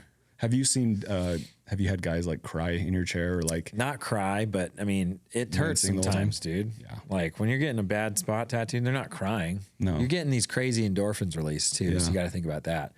But I've had people that have gotten sick. Oh. You know, almost like if people are going to go get stitches Yeah. and they like kind of pass out after they cut their arm or whatever, they get that same. I recently had a guy, it's funny. I won't say his name, but I tattooed his wife a little dog paw print on his wife. And then he wanted one too. And I'm like, yeah, that's cool. And I started on the dog paw print and he was like, within 30 seconds, he asked his wife for some water, which I was like, oh, that's not normal. Right. You don't ask for water 30 seconds in a tattoo. That fast, yeah. Because he's getting lightheaded, right? Right. And he was sitting there and he's like, he starts falling asleep a little bit. And then he catches his ear on my light wire and he falls down and I give him a pillow. He didn't like fall fast. He just kind of sloped down, right? Yeah. He cut his ear on my wire, unfortunately, but Yeah. I can't tattoo him after that. He needs like sugar and stuff. And sometimes that happens when you're not eating. Right. So I've had that, people where they pass out, you know. I mean, I've been exhausted from tattoos and started feeling almost sick. The flu, so it's called the tattoo flu. Yeah. And what happens is white blood cells start to release. Oh yeah, that would happen. Well, when it wears you out and you're like dealing with pain for an hour, 2 hours, Yeah, it's your like bones and ache. Your lymph nodes are fucking swollen, right? And you Yeah. just feel like ass. just exhausted when you get done Feel like with the it. flu. Yeah. Yeah. That's a kinda normal crazy. thing. Yeah. Here's another one. The tattoo industry is now worth billions. U.S. tattoo industry generates roughly 2 to 3 billion per year. 2.6. 2.6. I just did a video on this. I saw that. It's insane. Yeah. How much money's in it now? It's not surprising to me either, though. No. It's blown up. Yeah. I mean, Well, there's- now all these big conglomerates are buying out these shops, like in Las Vegas and Miami and LA. And you're not going to find it here, really. Yeah. Where these big corporations are buying out all these shops.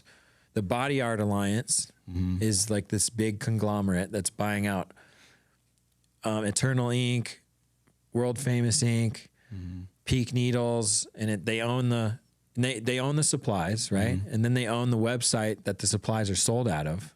So one corporation's making all this money, and it's the guy who owns or is a part of Body Art Alliance is the guy that helped Crocs Oh, really? come up to the top. Okay. Yeah. Interesting. Yeah, it's crazy. Yeah. Ron Snyder.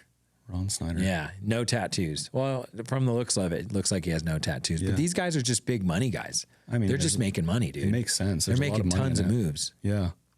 You know, I could sit there all day and talk shit about like the little or the big guy taking over the little guy. Yeah. But if you come and I'll sell out. Yeah. I'll sell out in a heartbeat, dude. You're a capitalist, right? I'm a capitalist. Yeah. I like money. I like getting money. Who doesn't really like it? I have always found that argument really. People that are against capitalism are broke. Yeah. And they don't want to, they think selling out is like, I don't know. It's if you put a lot of work into something and you build something super creative, like a website or whatever, and you choose to sell it to somebody that's going to pay you millions or billions of dollars, it'd be silly not to, unless you can make that unless you want to stay and make that company that money. Well, people don't realize that. I mean, you put a lot of time and effort and your knowledge into this product, whatever you're building, a website, a brand, whatever it is. You should be rewarded for that. Yeah, you came up with a unique idea, and you're allowed to sell it too. And because you're a blue collar worker, there's nothing wrong with doing that. But you weren't able to figure it out, right? Or put the time into figuring out how to. And that's it. Time or people. You could ask anyone if you're in construction. If someone was to give you a check for your services for much higher, they would accept that. Yeah. So of course, absolutely. That's ridiculous. But when the money's not in front of you, you're against it. Yeah. When you're working your ass off. When you're not working your ass off too. Yeah. Like those are the people that hate it as well. That's true. You know, they're just jealous. Yeah. They're just jealous. If I created something big and somebody came and bought it from me, I'd probably sell it. Yeah. Yeah. Of course. And then I'd start something else. Right. It's not like I'm going to just retire and go live on a beach. You either got to play the game or you're going to get cut out. Exactly. That's kind of how it goes. It's kind of cut. That's how, once you get to a certain level and things, it's definitely how it is. Yeah. And that's why I just said the guy with Crocs, the reason why they hired him is because look what they did with the stupidest fucking shoe on earth. They made it. Yeah. Everyone's got Crocs now. It's so dumb. It doesn't make any sense. One of the ugliest shoes They're I've the ever seen. stupidest fucking shoe on this planet. Yeah. And they were like a prison shoe. Yeah. They're the dumbest fucking thing I've seen. And they're so popular. Yeah. It's crazy. Liquid Death. Have you heard of that? Oh, there's another good one. Water in a can. Water in a can. It's so expensive. It's the branding, dude. You got this cool ass can and it's water. I love it. They're killing it. They are killing it. I drink it. Do you? I like the teas. Yeah. Okay. There's people bitching because it's like they half lied and said, oh, we don't have microplastics in our shit. But like, do you know all aluminum cans are lined with plastic? Oh. Most of them. Gotcha. But then you get glass because glass isn't lined with plastic. Right. But the fucking cap on the top is. Right. Yeah. So it's like, you're not going to get away from it. No. You know what I mean? Yeah. Yeah. It's kind of funny. That's funny. Yeah. But yeah, Liquid Death's that's a good example. But that's good marketing. Yeah. Beats did it back in the day. Yeah. Beats went hard with marketing and their fucking headphones suck. Yeah. They're not even that good. Yeah. And they just marketed like crazy. Kind of proves our social media point a little bit too. Like marketing yourself. You got to put it out there. Yeah. Like I'm not the best tattoo artist and I probably am busier than most. But you're giving people a perception of authority in the market because you're a face. Yes. Of the tattoo industry. Absolutely. Now. Even you could just you're just a normal dude in Idaho. And I am. Idaho. I'm a single shop owner. On the internet, you are well known. Right, you got 14,000 people within this valley, and that can just keep growing and growing. Yeah. The brand gets bigger and bigger, right. and eventually you can maybe sell it. That'd be cool. Sell a brand. Yeah, Oak and Iron is kind of like more of a clothing thing, to be honest. And then it's still like Dylan Payne tattoo is the tattoo. Yeah, Oak and Iron is the business, and I'm gonna still sell T-shirts. It's my goal. It's just been a little behind, but yeah. That's genius though, because the more followers you get, the more of an audience you get, the better your clothing company could do. And that would be great. That would be great. And I'm gonna this summer I'm gonna get back into some T-shirts. So I know I see you. And I like your T-shirts a lot. Thanks, man. I'm going back to the OG. I'll get some OGs back in the Marlboro. Yeah, because that's my favorite. But then I have some other ones, and I'll be this summer. I'm gonna get more T-shirts. You do hoodies too. I need to do hoodies. Mm-hmm. I was gonna do it in the fall, but yeah, things just get ahead of you, you know? Yeah. All right. Let's see. What else we got here? Another thing is tattoo removal is one of the fastest growing cosmetic procedures. Laser removal tattoo industry is expected to surpass $4 billion globally within the next decade. It's so expensive.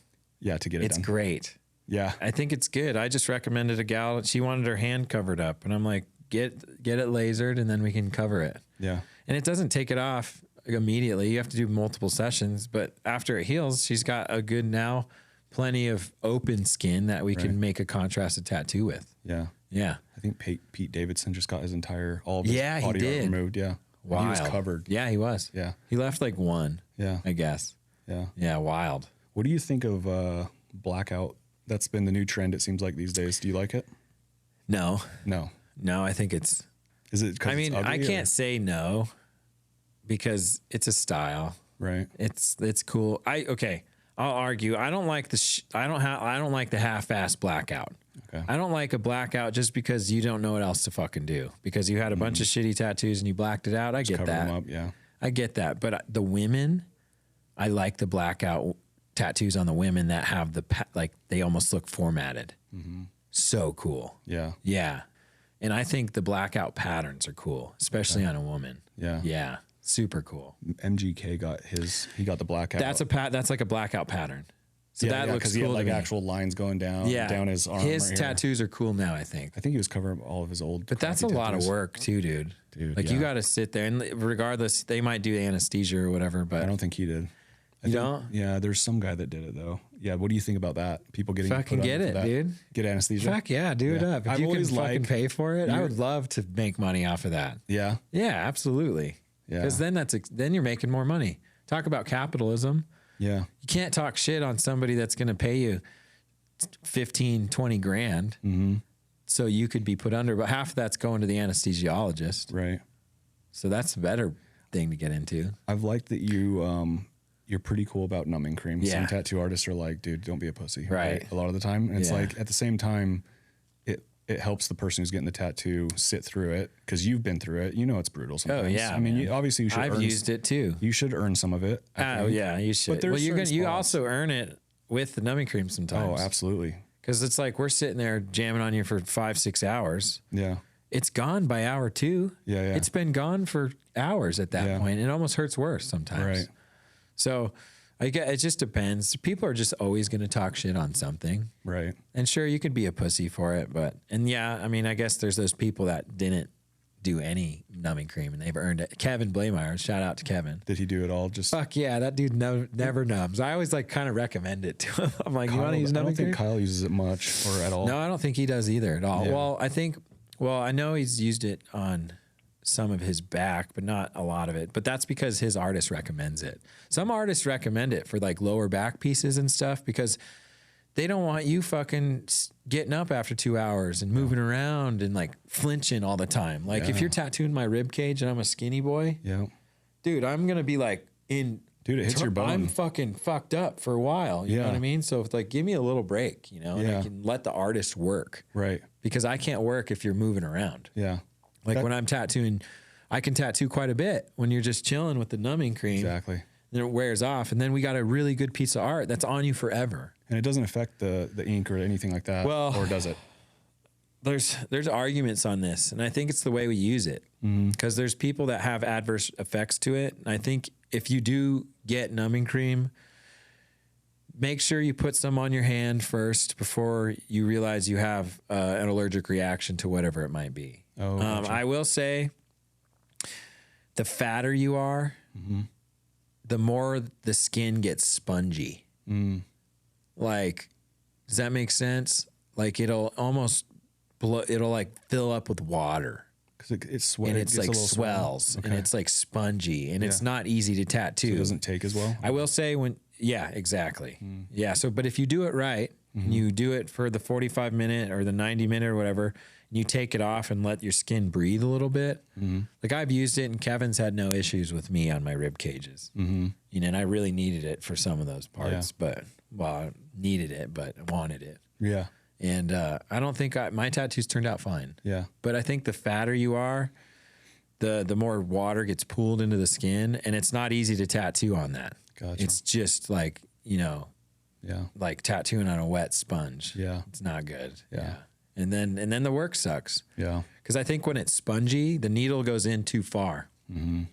Yeah. Makes sense. And you're causing more trauma. Yeah. But then there's a chemical reaction with using it, because apparently you can numb and then renumb over the skin, over the open skin. that you just tattooed, and That doesn't seem like a good idea. it's gonna hurt. Yeah. Yeah, it's not a good idea. Yeah. Yeah, and people do that, and then the whole tattoo's fucked up. Yeah. And then they blame the artist. And honestly, they blame the artist because they don't know what else to do, but they probably fucked it up. Right. People are putting too much shit on their tattoos right away, and then it never heals right, or it's like gets all scarred and shit. Yeah. It's like, let it dry out. Don't use as much numbing cream. Use a less numbing cream. Don't put it too much on. Yeah. I don't use anything for aftercare. I don't know if that's a bad idea or not. It's a good idea. I was going to say, because at the beginning I used to use Aquaphor, but I found that I would start peeling it off, especially when it was in the later healing stage. Yeah. I would just scab up, and then I would peel it off by rubbing it on. Yeah. Now, ever since I stopped doing anything, I don't do anything at all.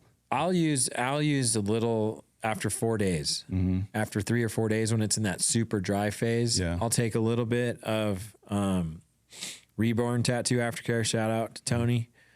I'll take a little pinky of that and I'll put it on there, and it helps with just the dryness, because you don't want it to crack. Depends on what you're doing. If you got your ditch tattooed, you don't want it. You're gonna wake up like this, and then you're gonna go, and it's just gonna crunch open, dude. But if you keep it moist, it's not gonna be crunchy. Yeah, that makes sense. And it can scar. Yeah. So in some cases, it's smart. Yeah. So, but if you're just getting it on your wrist or whatever, it's not a big deal. Yeah. Let's see. Here's another one. The average tattoo costs more than most people expect. The average tattoo in the U.S. costs between $150 and $450, but high-end artists often charge $1,500 to $3,000 per day. I want to get there. Yeah. I'm $1,000 a day. Are you? Yeah. Okay. You came in. I grandfathered you in, so you're not that high. Yeah.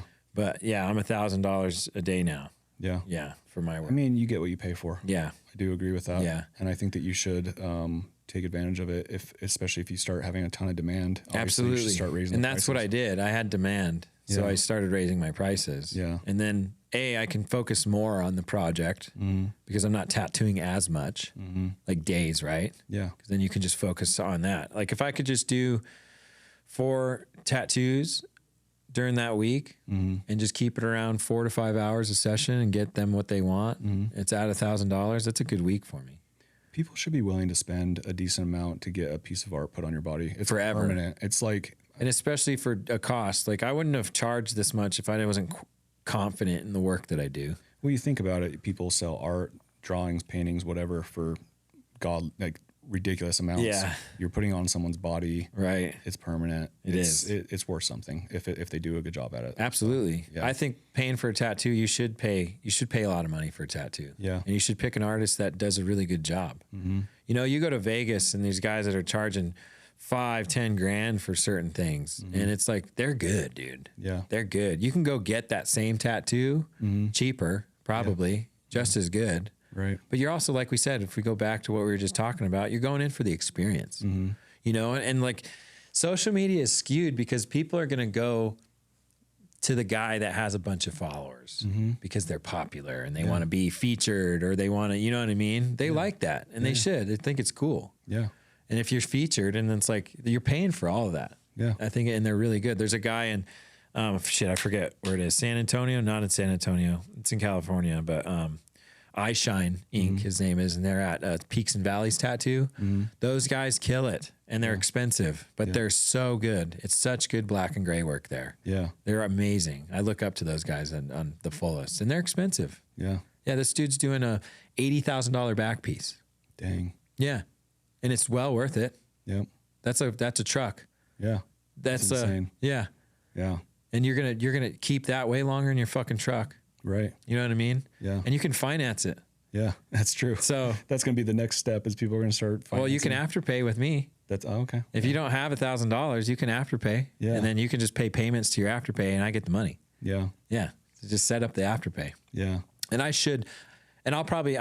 took a break off of social media, and I kind of been posting a little bit more now, but I don't need to market because I'm so busy. Yeah. You know what I mean? Once I start slowing down and I need to market again, that's like, you could bring in like all these implements of afterpay and then increasing your prices and stuff like that. And Yeah.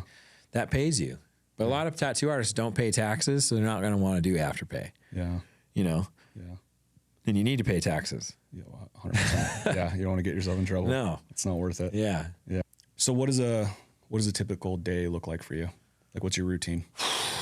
Well, lately it's changed recently. So I'll get up, I'll get water in immediately. And then I usually take 10 grams of creatine every single day. Okay. And if I don't know if you ever heard of Rhonda Patrick. Yeah. Dude. The fighter? No. Oh, no. Yeah. The doctor. Yeah. Dude, listen to some of her advice on creatine. Like you're going to start, she takes like 20 grams a day. Yeah. It has after 5 grams a day, it has a brain spillover to where it gets into your cognitive and it helps with sleep.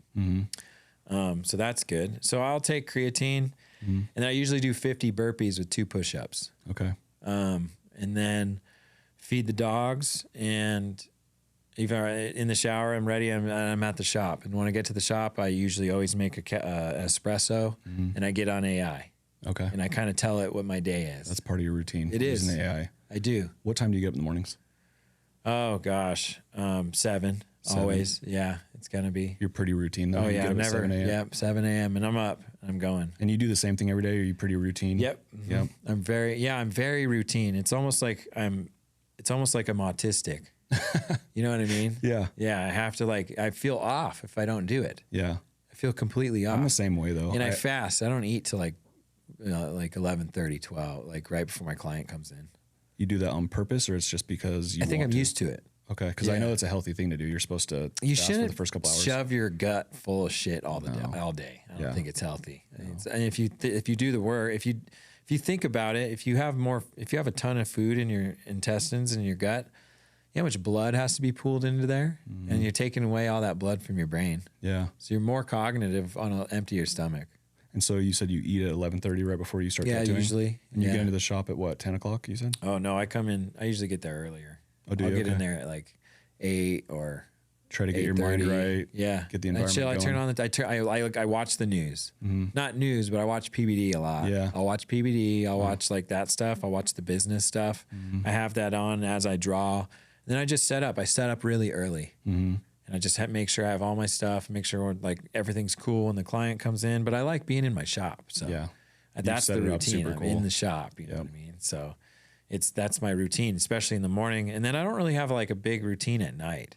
Okay. Like it's kind of up in the air. Is it? Yeah. And especially as of right now, it's all up in the air. Yeah. So, yeah. I have kind of the same issue. I've always thought I need to come up with some kind of nighttime routine, but usually I go pretty hard during the day, get off at 5, maybe 6 at the latest. And honestly, I'm burned out. I just want to go lay in bed and watch Netflix or something, or just hang out with the family. I think that's healthy, dude. I think so too, just to turn off. Because you're putting most of your work in when you're waking up. Yeah. So you're waking up what? I wake up at 5 every day. Then I go to the gym. Oh yeah, you're crazy. Well, I'm on a program right now. I'm doing the 75 hard right now. So I have to squeeze that's the biggest challenge of the program is squeezing everything into a day. Plus the gallon of water. I got to chug a ton of water in the day. I should do that. I don't do that enough. The water? Yeah, water. It's one of the hardest things for me because I'm trying to get it all in before 7 p.m. so I'm not peeing at night and disrupting my sleep. True. So I have to get up at 5 so that I can go to the gym, get my 45 minutes in there. Yeah. Come home, get ready for the day, read a book. I usually read first thing in the morning too. 10 minutes? 10 pages a day. 10 pages. Of a self-help book, which was one of my favorite things that I stopped doing for a while when I was off the program. But just the compounding effect of reading books, dude. Yeah. And walking's another thing that's part of the 75 hard. You got to walk outside just because you have to deal with the elements. So snow, rain doesn't really matter. You got to do it. Or if you're late at night, you got to do it. But that walking for me has been a huge game changer for me mentally, just because I got super into podcasts. Oh. And so you can listen to them.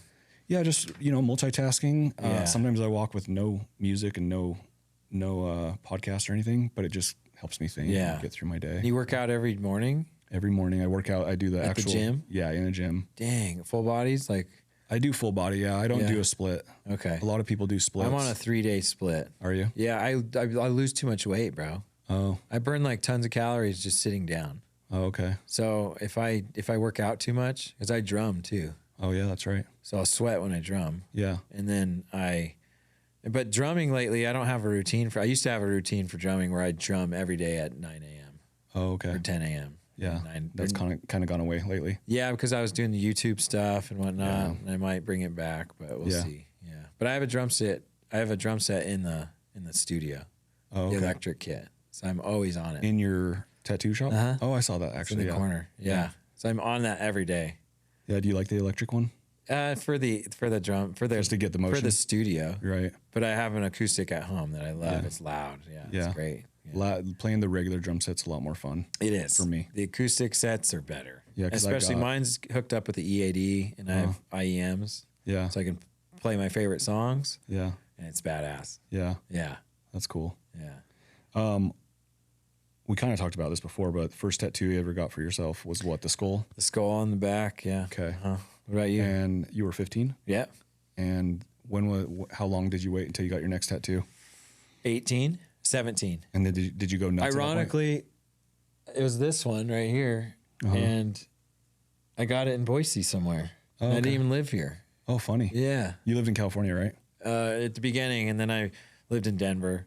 Got it. And then I was in Montana briefly. Right. And then I moved here. But my grandparents lived here, so we were coming to visit them because my grandfather was on his deathbed. Okay. And I went and got a tattoo. And then you stayed. I was 17. No, I didn't stay then. I didn't move here till I was 23. Okay. And I've been here for like 15 years. My grandmother moved into an old folks home. She had Alzheimer's, rest in peace. Mm-hmm. And I took over her house.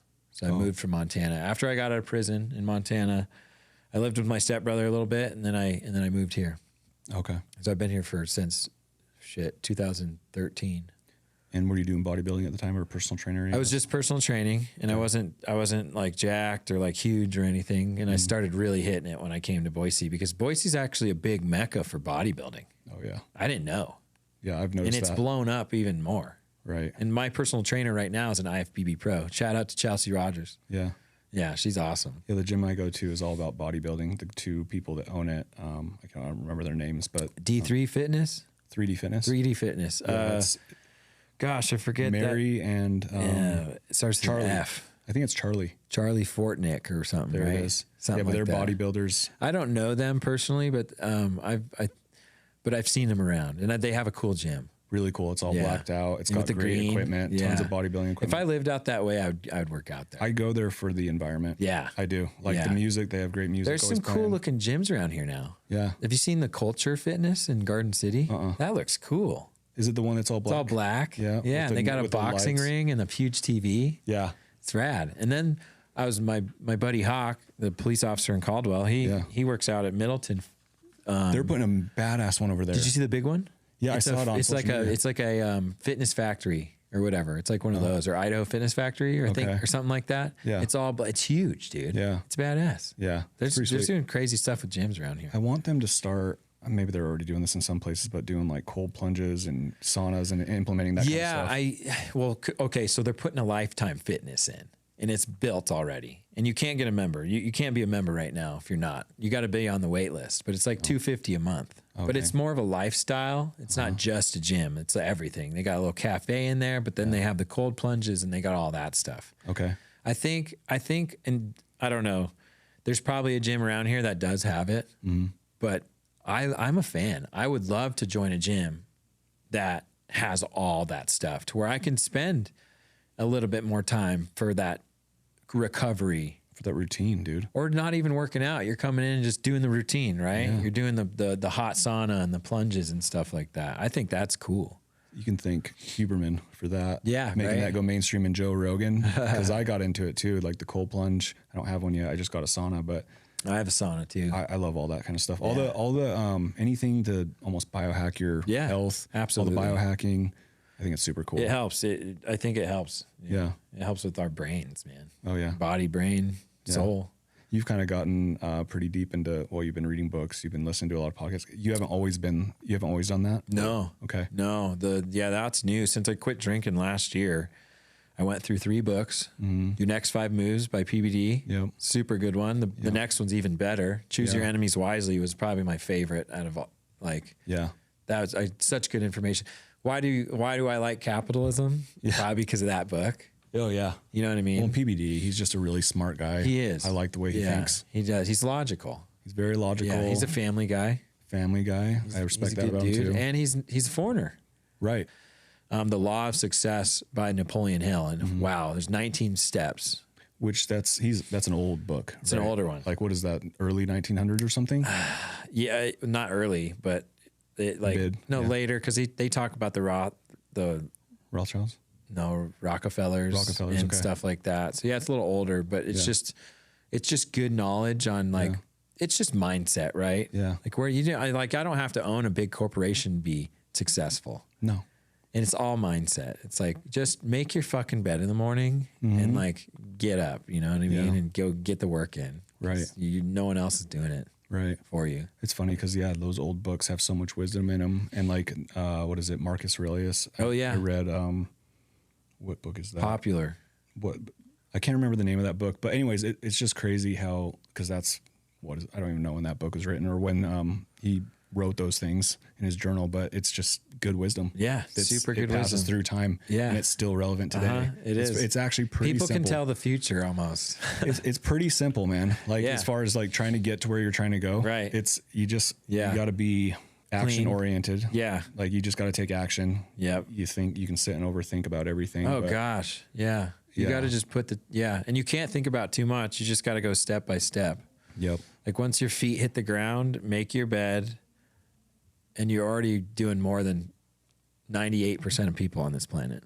And a lot of it comes down to just habits and building these habits. It's like all we habits. talked about before, like positive habits, because it goes both ways. I've had bad habits. Right. I've drinking and sleeping in and looking at social media, and it's all the same thing, but you basically kind of reversed a lot of those habits into positive ones. Yeah. Right? And I recently, I quit smoking weed. Mm-hmm.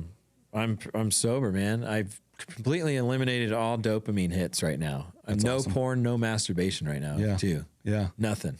Yep. Nothing. And you feel great, right? I feel great. Yeah. It's good because so I used to be, I've dealt with addiction over the years too, and substance. Both my dads, I grew up in a home where my mom, they all smoked cigarettes, drank. It was a very normal environment to be in.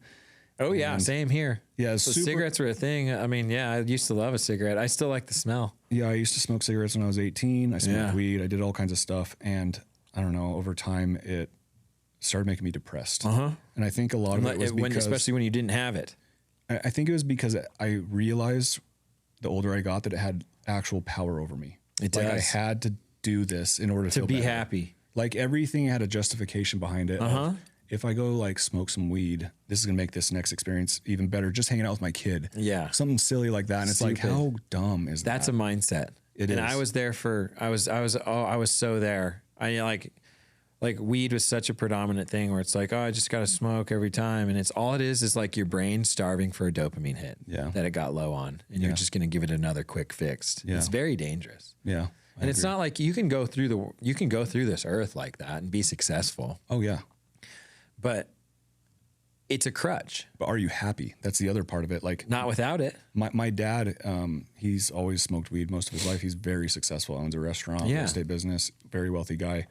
But and I don't know, like, I'm sure he's a happy guy, but I don't know, because you have to use this. He needs it though. That's the part that got to me. The older I got when I was dealing with this, is I started realizing, I needed this in order to be happy. Yeah. And that's not cool.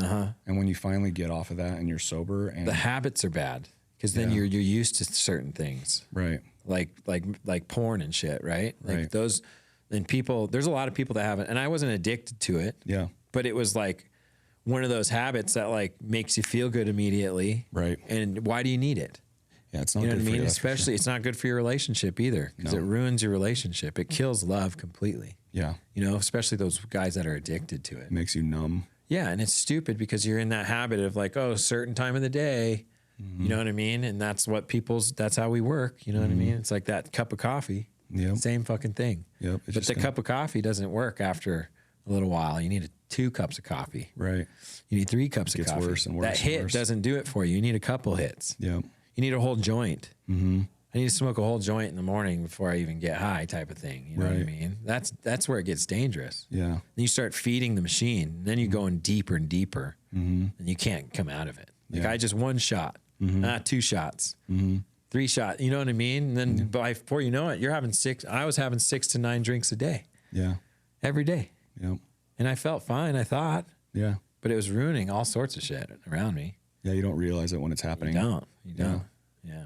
It's crazy. It's dangerous. Well, that's cool though. I'm good. So you just posted that recently. That was your 1 year. Yeah, 1 year sobriety. And on the 28th, and that's when Yeah. And that's like basically when I quit everything else. I'm recently new on quitting like every quick dopamine hit right now. Yeah. I'm pretty there. I don't have a porn addiction. That's good. When I was younger, definitely had some, I call it a little bit of an issue. Yeah. But I'm probably, and it's worse with these kids now. Yeah. Because our porn when we were younger was like magazines. Yeah. And then good luck getting on AOL dial-up to watch a page open up like as slow as possible. I was that kid. When I had AOL, it would like, I'd have to like wait 15 minutes and look over my shoulder, waiting for my mom to catch me. For sure. Like porn was so hard. Porn's so much easier now. Yeah. I used to steal my dad's. That's why it's so dangerous. I'm so glad I grew up, you know, me too, in the 90s and early 2000s before it got super crazy. Yeah. Because I would be screwed. Yeah. Nowadays. Yeah. I feel sorry for these kids. No, me too. Everything's at their fingertips. Yeah. Which means you're gonna have to develop some discipline. You have to. Self-control, because it's porn, weed, all these things are so. It's all the same thing. So enticing. It's a different name, same chemical, different name. Mm-hmm. Video games. Video games is a big, and I haven't played those either right now. Yeah, I quit that too. Yeah. That's another one of those things that was a crutch for me. Yeah. Where it would take up 2-3 hours of a day. Yeah, it would. Yeah, absolutely. You're just thinking about it all the time. Like I had this YouTube gaming channel that I didn't even play games really on. It was like I was talking about it more than I was playing them. Yeah. But it's still, that take up too much time. Yeah. You know, it's costed me a lot of my relationship, and now I'm fixing on myself just to get myself back in order. You know what I mean? Regardless of the relationship, I just want to be happy in my own skin. Right. And I think eliminating every quick dopamine hit will eventually, and I'm already empowered by it. I'm already happier in a sense in my own skin. Yeah. You know, it's the loss of something hurts when you don't get that dopamine, but it's easily you can climb out of it. It takes a little bit of adjusting. You're a little depressed at first, for sure. But absolutely. over time, you start to get more clear-headed. You start to do everything a little bit more intentionally. Yes, absolutely. Yeah. And alcohol, I think, is like one of the worst. Oh yeah. One of the worst. Right. Like it causes so many problems. Big time. Yeah. And it's all the same. It's all dopamine. That word is, but there's clean dopamine. There's quick and long form. The quick form is dangerous because your brain gets addicted to that quick form. It's easy. Yeah. But when you work out, it's a long form. Like that dopamine's good dopamine. Right. You know what I mean? Helping somebody, that's good dopamine. Right. Things like that. Yeah. Yeah. Yeah. And I think that's something that helped me get out of it is I found dopamine hits in self-improvement. Yeah. And, you know, going to the gym, walking, fixing something at your house. And I became working on a car. Being productive, that's a dopamine hit. That's being a dopamine. Successful, that's a dopamine hit. Selling homes, all these things are dopamine Making hits. some money. So shifting my mindset from using these quick dopamine hits that were actually bad for my health, bad for my relationships, bad for my mental health. Right. And shifting it over to because I have an addictive personality. Same, I get dude. hyper-focused and obsessed with certain things. Same. But you can utilize that. Yeah. Because it can be a strength of yours. Yes. If you can channel it in the right way. Absolutely. And I'm addicted to, I have that addictive personality. And that's why I think whatever I put my mind to, I can like really hammer. Yeah. And because I get addicted to it. Right. You know what I mean? And that's good dopamine. Because I'm getting the same feeling that the other shit was just doing for me. Editing a YouTube thing, like that's fun for you now. Yeah, right? exactly. Yeah. Editing is, I get dopamine after I edit. You know what I mean? And it's like I put in that work too, and that feels good. I'm creating something. Right. Create. I mean, that creating versus consume. Don't consume, just create. 100%. Yeah. And that's one of the things that stuck with me on social media is I was a consumer at the time. Dude. Scrolling reels and someone popped up on my algorithm and talked about that at one point. And it was like, oh, so if I just start creating on Instagram, for one, I'm like tapping into my creative brain, which I'm a musician. I play guitar and drums and stuff. And I've always been someone who likes to create things. Yeah. It feeds it way better when you're creating versus consuming. Yeah. Those are the good versus bad dopamine. Right. Consuming is super bad. Yeah. In the sense, obviously consuming, we have to eat, you have to do things. And obviously you want to go see a movie with the family. And that's healthy. Healthy. Right? You just can't do it too much. Yeah. You know what I mean? Moderation. Right. Except like meth and murder. Right. Exactly. Yeah. So like you have to moderate things. I don't think it's bad. Yeah. Yeah. Like TV, people TV's a bad one. Yeah. I'm not a fucking TV like person. Netflix binge watching. Yeah, I don't do that, dude. Mm-hmm. Like at night, I'm on AI. I'm researching. Oh, really? Yeah, I'm watching YouTube stuff. Like I'm not watching YouTube. It's on, but I'm like listening to, either a podcast that has informational based, Andrew Huberman, Rhonda Patrick, things like that. Then I'm taking in information and learning new things. And then I'm always like doing stuff for like, what do I need to do this week? Because I have AI kind of plan out my whole week. Not plan it out, but I plan it out with it. Yeah. And it formats it for me really nicely. And then it's really easy to just get into that schedule because it's already on the paper. Right. But when you don't know what you're doing, it's really hard to fucking start it. So you're a big fan of writing tasks and planning your days out. Big time in AI. I task everything in AI. Yeah. Like my AI, I can go into it and then I feed into that and then I'm like, okay, I know what I'm doing. That's cool. And that's not for tattoos. That's the easy part. But it's just everything else. It's like the working out. It's the journaling. Oh yeah, journaling. Right. I started journaling and I have two different journals. Okay. And one's more of a longer longevity journal. One journal is come back in 7 days and tell me what worked. Yeah. And then the other journal I'm doing is every day. Yeah. 3 goals, affirmations, what went well today, and then where do you see yourself and how long, and then next page, different. It's another one of those things that if you create a habit and it becomes a routine, you start feeling the effects, the good Writing things that come it down is insane. Yeah. Because it makes it real. Yeah. I'm a big fan of that too. I take a lot of notes. I write things down. I need to get better at scheduling and having tasks. I do kind of run just fast and put your week into your AI. Yeah. And you can it'll kind of give you, and it's not going to do it for you. You got to put the work in. Right. But it'll give you a nice, like, okay, I don't have to think about what I'm doing after that because that's already set. Yeah. Because I don't want to overwhelm myself with everything at one time. Right.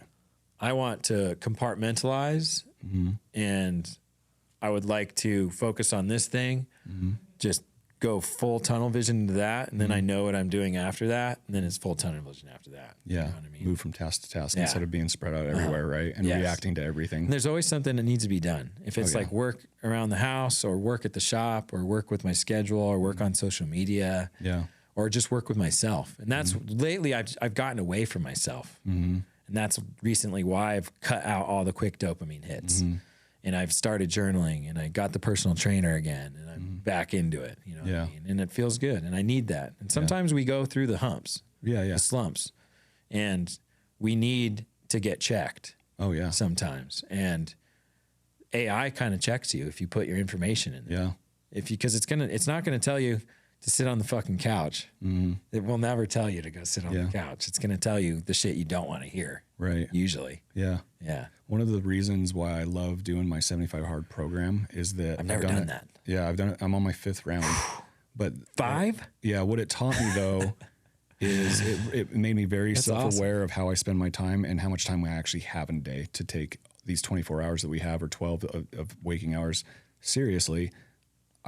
They say, well, I don't have time to do 2 workouts in a day. I can't drink a gallon of water. You can find excuses in your head why you can't. Yeah. But when you put it down on paper and it becomes a task list, and when you check those boxes and you get it done, you feel accomplished. Yeah. You prove that you can do this for 75 days straight. You're reprogramming your brain, and I've felt the effects of it long after because I recently went through a slump where I did it last year at the beginning of the year, January 1st, 2025, stopped it after 75 days. And I got into a slump, dude. Like it's something that you have to keep practicing and doing. That's going to happen. Yeah. That's always going to happen. You can't stay disciplined. You can't pedal to the metal all the time. You can't, but you can stay disciplined. Yes. It's I can't think of the right word for it, but you can't it's a perishable skill. Discipline is a perishable skill. Yes. And if you go too hard all the time, you're going to get burnt out. Yeah. And then you're going to crash. Or if you stop doing it for a while, you'll stop doing it. So like reading a book every day, I stopped doing it. Going to work out twice a day, not drinking water, not being disciplined about my diet. I just kind of started eating pizza and burgers and that became part of my routine. And then a few months went by. Yeah. Yeah. So I like to do it once a year just to retrain my brain. That's good. This is what you're supposed to be doing. Nice. This is what gets you further. And it usually translates into my business. I might actually put that into my AI and see if since I started the training, I'm not going to do that right now, but maybe I will this summer do a 75 hard. Try it. It's hard, but it's My assistant's doing it too, and he's lost a bunch of weight. Cool. And I'm watching his whole mental transformation. Yeah. It's not a physical transformation. It's a mental transformation. It is. Yeah. It's more about the mental. And I do stuff every single day. I've done it for way more than 75 days. Right. But 75 hard, it's more of the mental thing. It's like more of the task at hand and keeping your mind disciplined enough to do that thing. It's not, because it's easy to do the same thing over and over and over again. 75 hard is different. Yeah. You're doing different things. And you'll fail. You have the thought of, I'm going to fail if I don't drink my gallon of water, so I have to do it. Yes. You like force yourself. Because you have to restart if you fail. And you don't want to restart. No. And then you get momentum. So I'm on like day 40 or something. No chance. Like I will, if I have I always have things throw me off in my day. I'll go show a bunch of homes and not drink enough water or not get my walk in. Like today, I probably have to do my walk at like 8. I'm going to do it even if I don't want to do it. So it's training that part of your brain where I don't want to get out of bed because I'm super comfortable. I got to get out of bed. Yes. I don't want to go on a walk when I get home. I'd rather watch Netflix and chill out. I'm tired. I'm exhausted. Right. Well, I have to or I'm going to fail. But you feel better after the walk. Yeah, because you did something you didn't want to do. Dopamine. You sit on the couch and watch fucking Love is Blind. Yeah. Which is great too. But you're comfortable. Yeah. I think escaping. You can't be too comfortable. That's a good word. Because when you're too comfortable, that's when you get complacent. Yeah. And complacency is a killer. Yeah. Yeah. Comfort is a killer sometimes. Both of them. Yeah. It's comfort causes complacency. Yeah. Discomfort is actually good. Yeah. And it causes you to grow. Yep. And be disciplined. I mean, that's working out. It's not comfortable. You're growing. Yeah. Exactly. But that gets easier. You know what I mean? Like once you're doing the hard becomes easy. Yeah. It's true. Yeah. Because then you get used to it. Yeah, because that's normal. Routine. It's just a normality. Like my 50 burpees, it's with 2 push-ups between burpees. People, I tell people that and they're like, what the fuck? That's nuts. I'm like, it's actually really easy. I do 10 sets of 10 sets of 10. Yeah. Or 5, 10. 5. Yeah, but it's become a habit for you. So now it's 50. Yeah. 5 sets of 10. Yeah. Jesus. So there's 100 push-ups in there. Yeah. I do 2 push-ups, but it becomes easy. Yeah. So now I don't even think about it. Right. And sometimes I just do it at the shop. Yeah. So I have the TV on. I'm talking to AI at the same time between sets. Yeah. And I'm just getting it in because I have to get it in. Yeah. Yeah. Yeah. First tattoo you ever did. I ever did. Yeah. On someone else or myself? On someone else.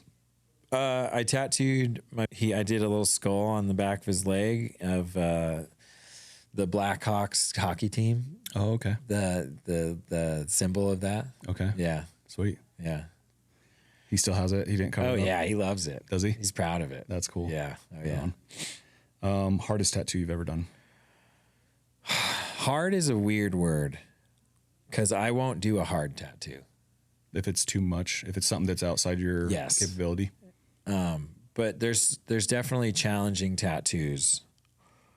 That is a weird question in my head because, like I said, I won't do a hard tattoo. And a hard tattoo to me is like something that has way too much detail and like there's things that I'm not capable of, I think, yet that some of these guys can do. Maybe it's their format of their inks that they use and the how they slow down. And tattooing is a form of patience and precision.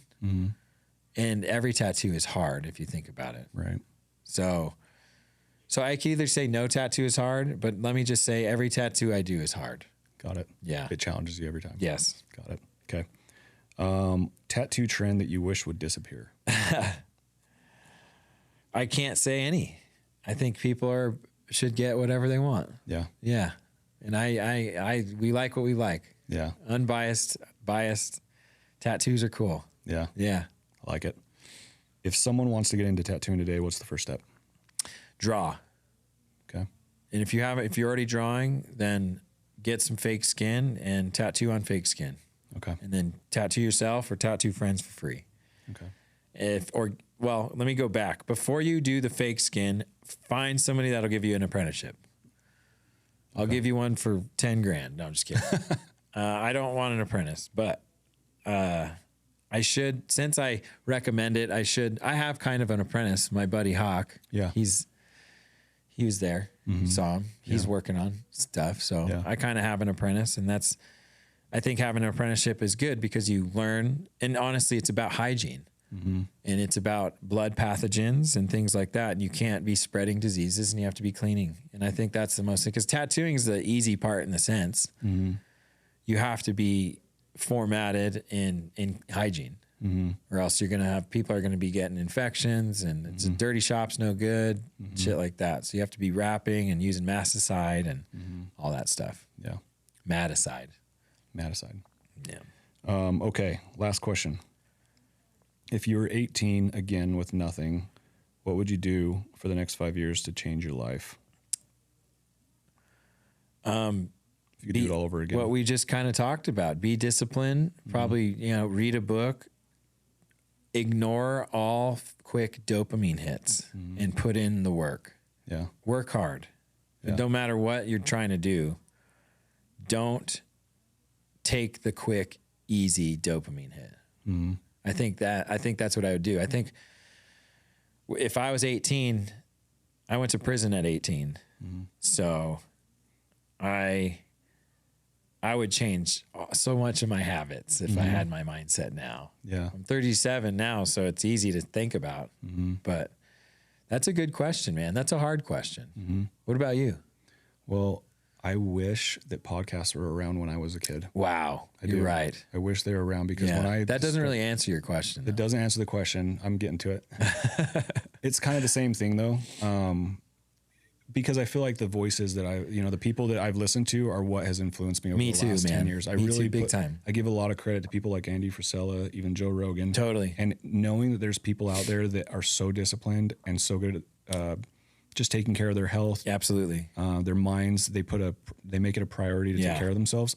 None of this registered for me when I was a kid. Me neither. And I didn't have terrible parents.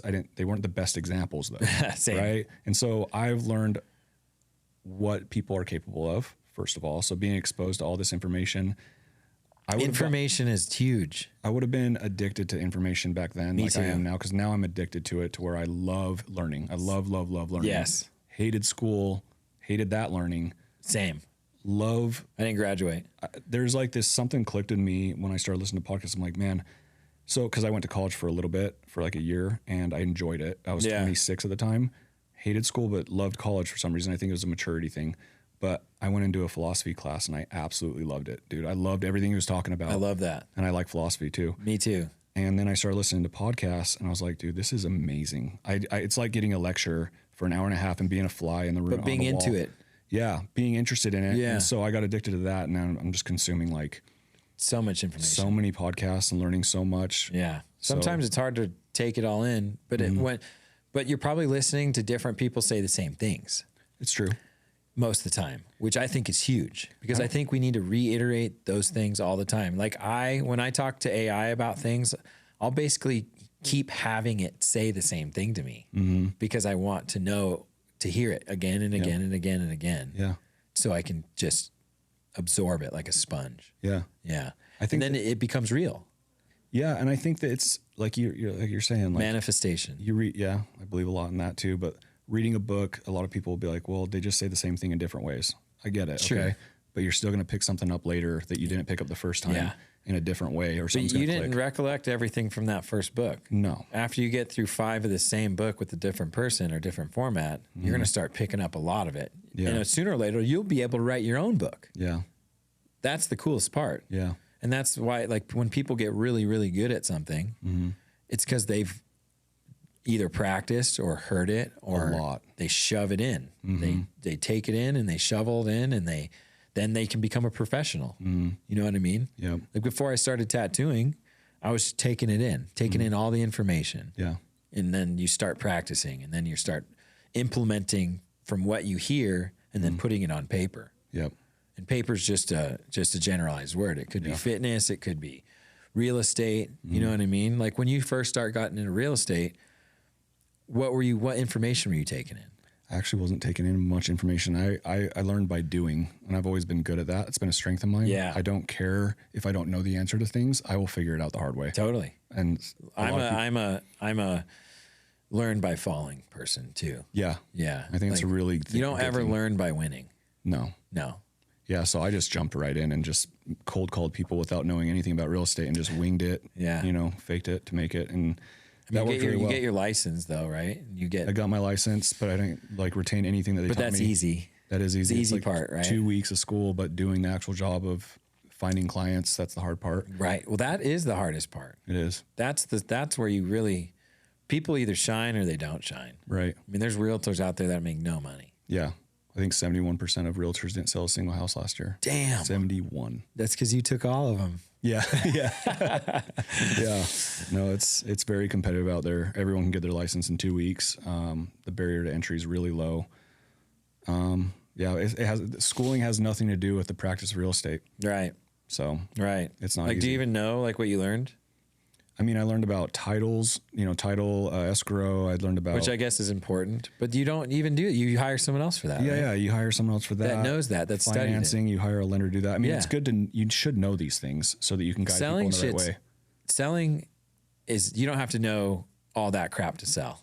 No. Selling is personable. Yeah. You could, like, I was a personal trainer for a long time. I wasn't a good trainer. I was a horrible trainer, but people liked me. Yeah. So that's how you sell. Yeah. Literally. Yeah. You don't have to be, I've learned this too. You don't have to be type A like you would think as a salesman. In fact, you might even do worse because you come off as the guy that's like a dirty car salesman, right? And I've had clients tell me that because I'm sort of introverted, and it makes me not salesy. You know what I mean? Like I'm a good listener. I'll just sit and listen and let someone talk for half an hour. I don't have to be heard all the time. You know what I mean? So that's a strength of mine. Honestly, in sales, letting them talk is good. Yeah. And then waiting. Yeah. Yeah, because a lot of people like to just like, after you initially ask, you just sit there, and then the silence can be awkward. Yeah.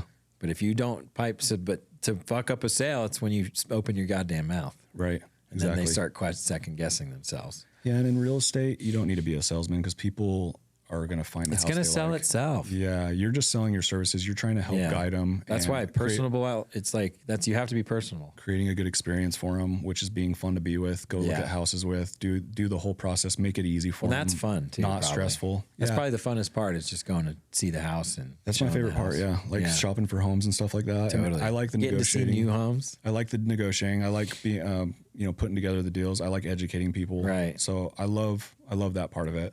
And you sell the house. Yeah. That somebody hires you to sell. Yeah, I'll help someone list a house and sell it. And what is easier? Finding them a home's probably way easier. Listing. Listing's easy? Listings. Like selling their house for them is easier for you than going to find someone a house to buy?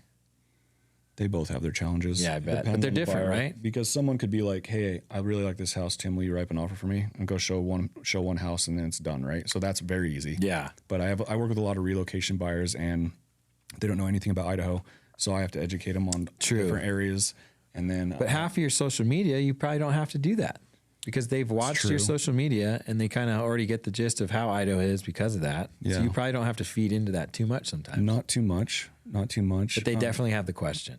Finding the house that is perfect for them can be a little it's not really challenging, it's just research, right? Like I'm just sifting through the internet trying to find the right house for the best deal, crunching all the numbers, and I'm good with numbers, so that's the easy part for me too. It's all easy for me. I like real estate because it's not rocket science, man. Yeah. It's easy. Cool. Literally the hardest part about real estate is getting your name out there and getting leads, getting people to trust you and like you. I bet. And social media is kind of that shortcut. Yeah. And the demographic of people buying houses right now is what? Age-wise? Oh, I think the average age is like 36 or something. Wow. It's gone up a lot. What about price range demographic age-wise? Let's say 900K plus. I mean, you're probably in your 40s. Okay. 40 to 60. 40 to 60. Yeah. Yeah, because you're established. You've got your career. You have some money. You probably have equity from another house that you've owned for several years. 35, 400K? Yeah, if you're like 28 to 35, you're probably in the starter home range of, 350 to 500. Isn't that crazy that a starter home is 350 to? It is wild. You used to be able, 2016, you could buy a house that was 350K. That was sick. That's 750K now. It's ridiculous, dude. Yeah, I bought in this valley. I bought my first house for 150, and that was back in 2009. Dang. And it's worth at least like 375 now. I don't own it anymore. Well, the 2009 was a good little buying area, wasn't it? Well, I bought it right before the recession. Oh. So I bought it literally at maybe a week or two before the crash. And so I bought it for 150, and then I think the next year it was worth like 50,000. So I was underwater on it. I was 19 though at the time. Yeah. So I didn't care, and I didn't know anything about real estate at the time, and I just needed a roof over my head, so I wasn't thinking about it. It wasn't a financial decision. It was I need a house decision. So wait 10 years, the equity went back up, the market went back up, sold it in 2017, built a house, and I built that for like 380. Oh, cool. You built it? Yep. Custom? Yep. I had Pain in the ass, huh? No, it was awesome. Really? I really enjoyed it. Yeah. Yeah. That's my favorite. That's and cool. that's most That's of the one you live in now? Yeah. Yeah. And I was really fortunate with timing for sure. But also my brother-in-law is a builder, and he gave me, he built that's a really great. nice house. That's awesome. But yeah, that house is worth like, I think 900,000 now, Shit, which is just mind blowing. Yeah. Holy cow. Because at the time it was like that. I thought building a $380,000 house was like a huge step for me, because that was expensive at the time. Yeah. And now that's just the normal, right? That's just the starter home. It's like a cheap house now, or it's not like a cheap. It's not. You're not going to get the house you want really for $350,000. 3-bed, 2-bath, 1,200 square foot house Old, for $350. Yeah, not new. Right. It's good luck finding a house built in 2020. Yeah. For that much. Right. There's 700 plus. Yeah. Easy. Yeah. Market's crazy, man. Isn't it? Yeah. Yeah. On a $700 mortgage, what are people paying? $700,000. Yeah. Depends on how much you're putting down, but if you were financing like say 3.5%, you're probably Let's paying, say the average. You're probably paying over $5,000 a month. Jesus. Yeah, I think 350 or right around 20. Crazy, man. Yeah. It's a lot. That is a lot. What if you were to rent that house from somebody? $700,000 house, you're probably around 30. It's cheaper, right? 3,600 a month, something like that. So do people, I'm curious about that, because it's always the case. The renting is always cheaper than buying.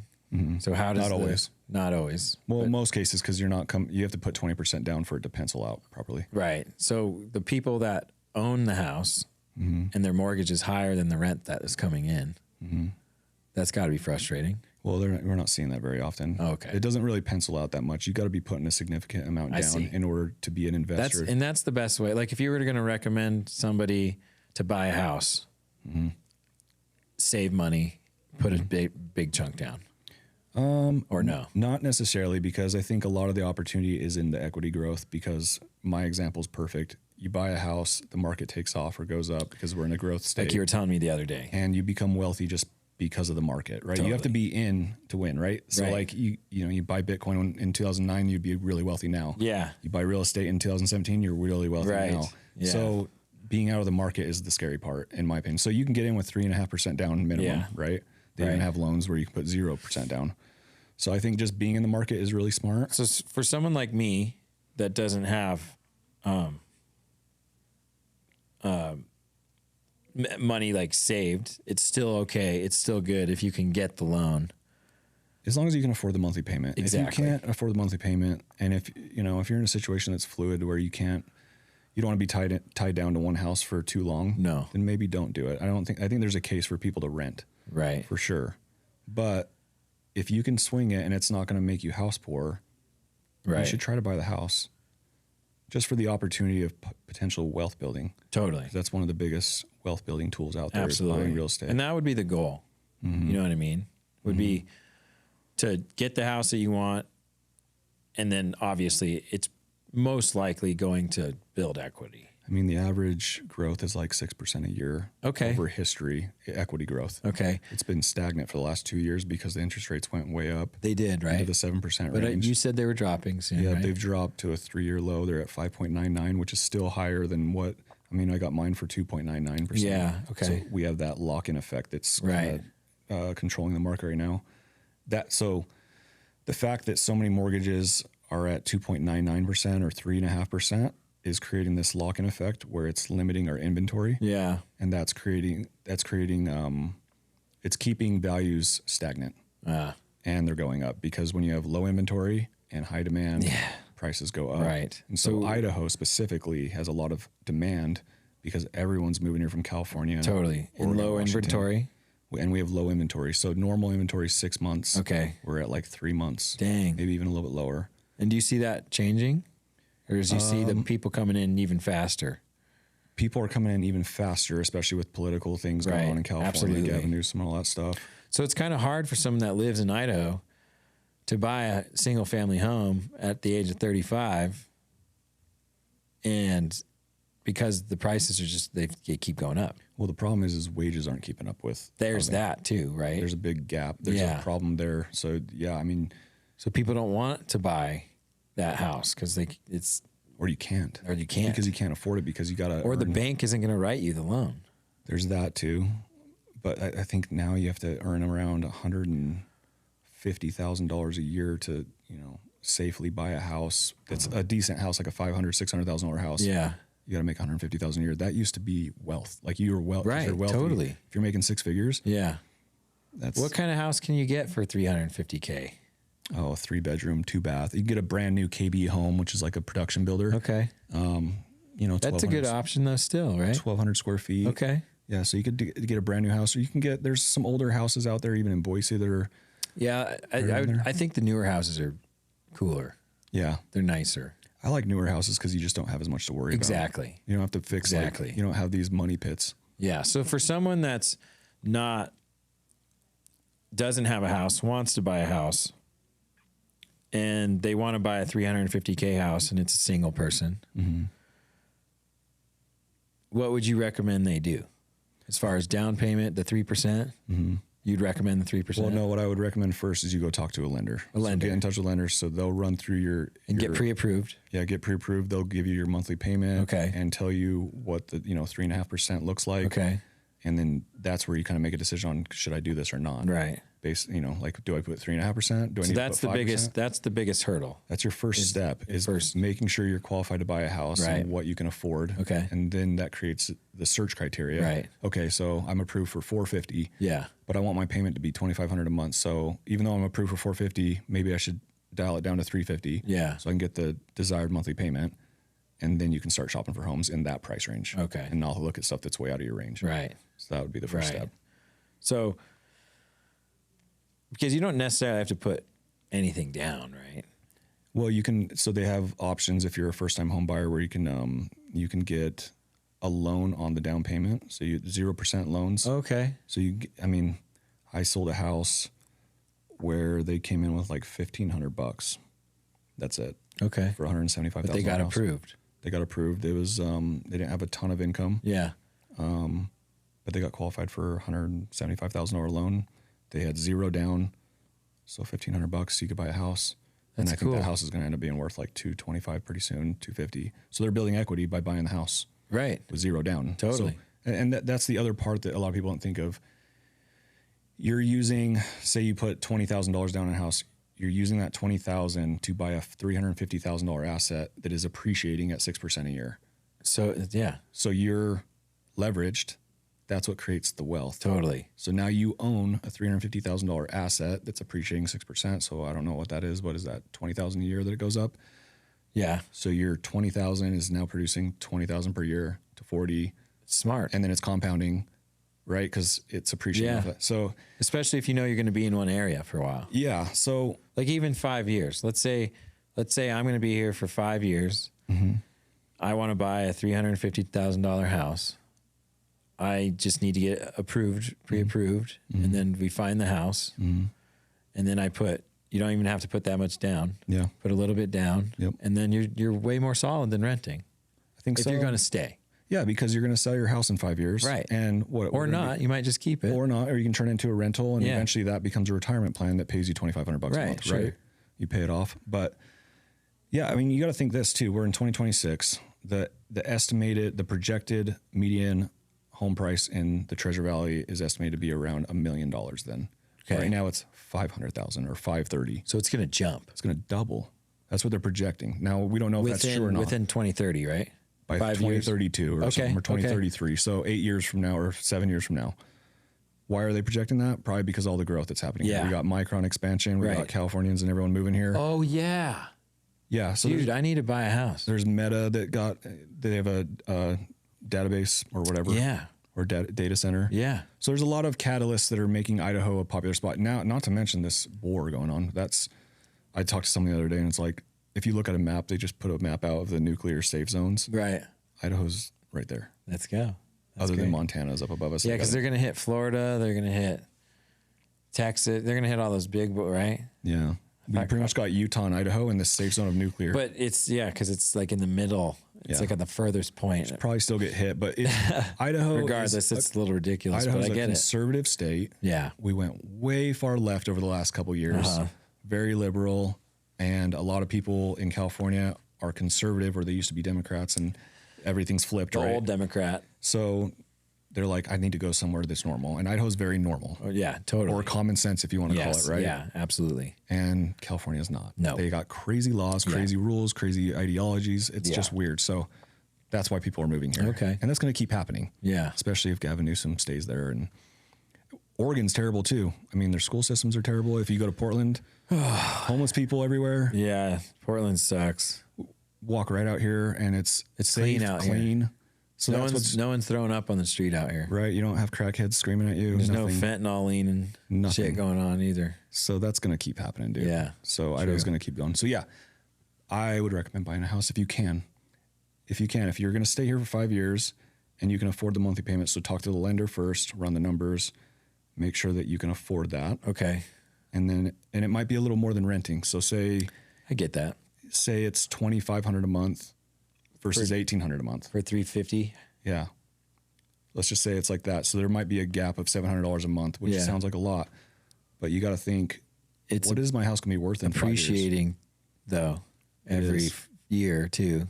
And you can't bank on it because we are just. Oh, you're right. You're right. Yeah. You're right. I mean, but I think if you can bank on it if you look at a 10-year. If you look at it historically, it's gone up 6% every single year. And it does go through these crazy phases of like 2020 to 2025. On average. Yeah, it's on average. So, but 2020 to 2025, it doubled. Right. Your house value doubled or tripled in some cases. Right. And with everything you're saying right now, that's why they're projecting to double again. And then another thing is inflation, right? Because this is all, we're talking about inflation. They're the money printer, right? It's all part of whatever they're doing. Do you think they're really going to slow that down?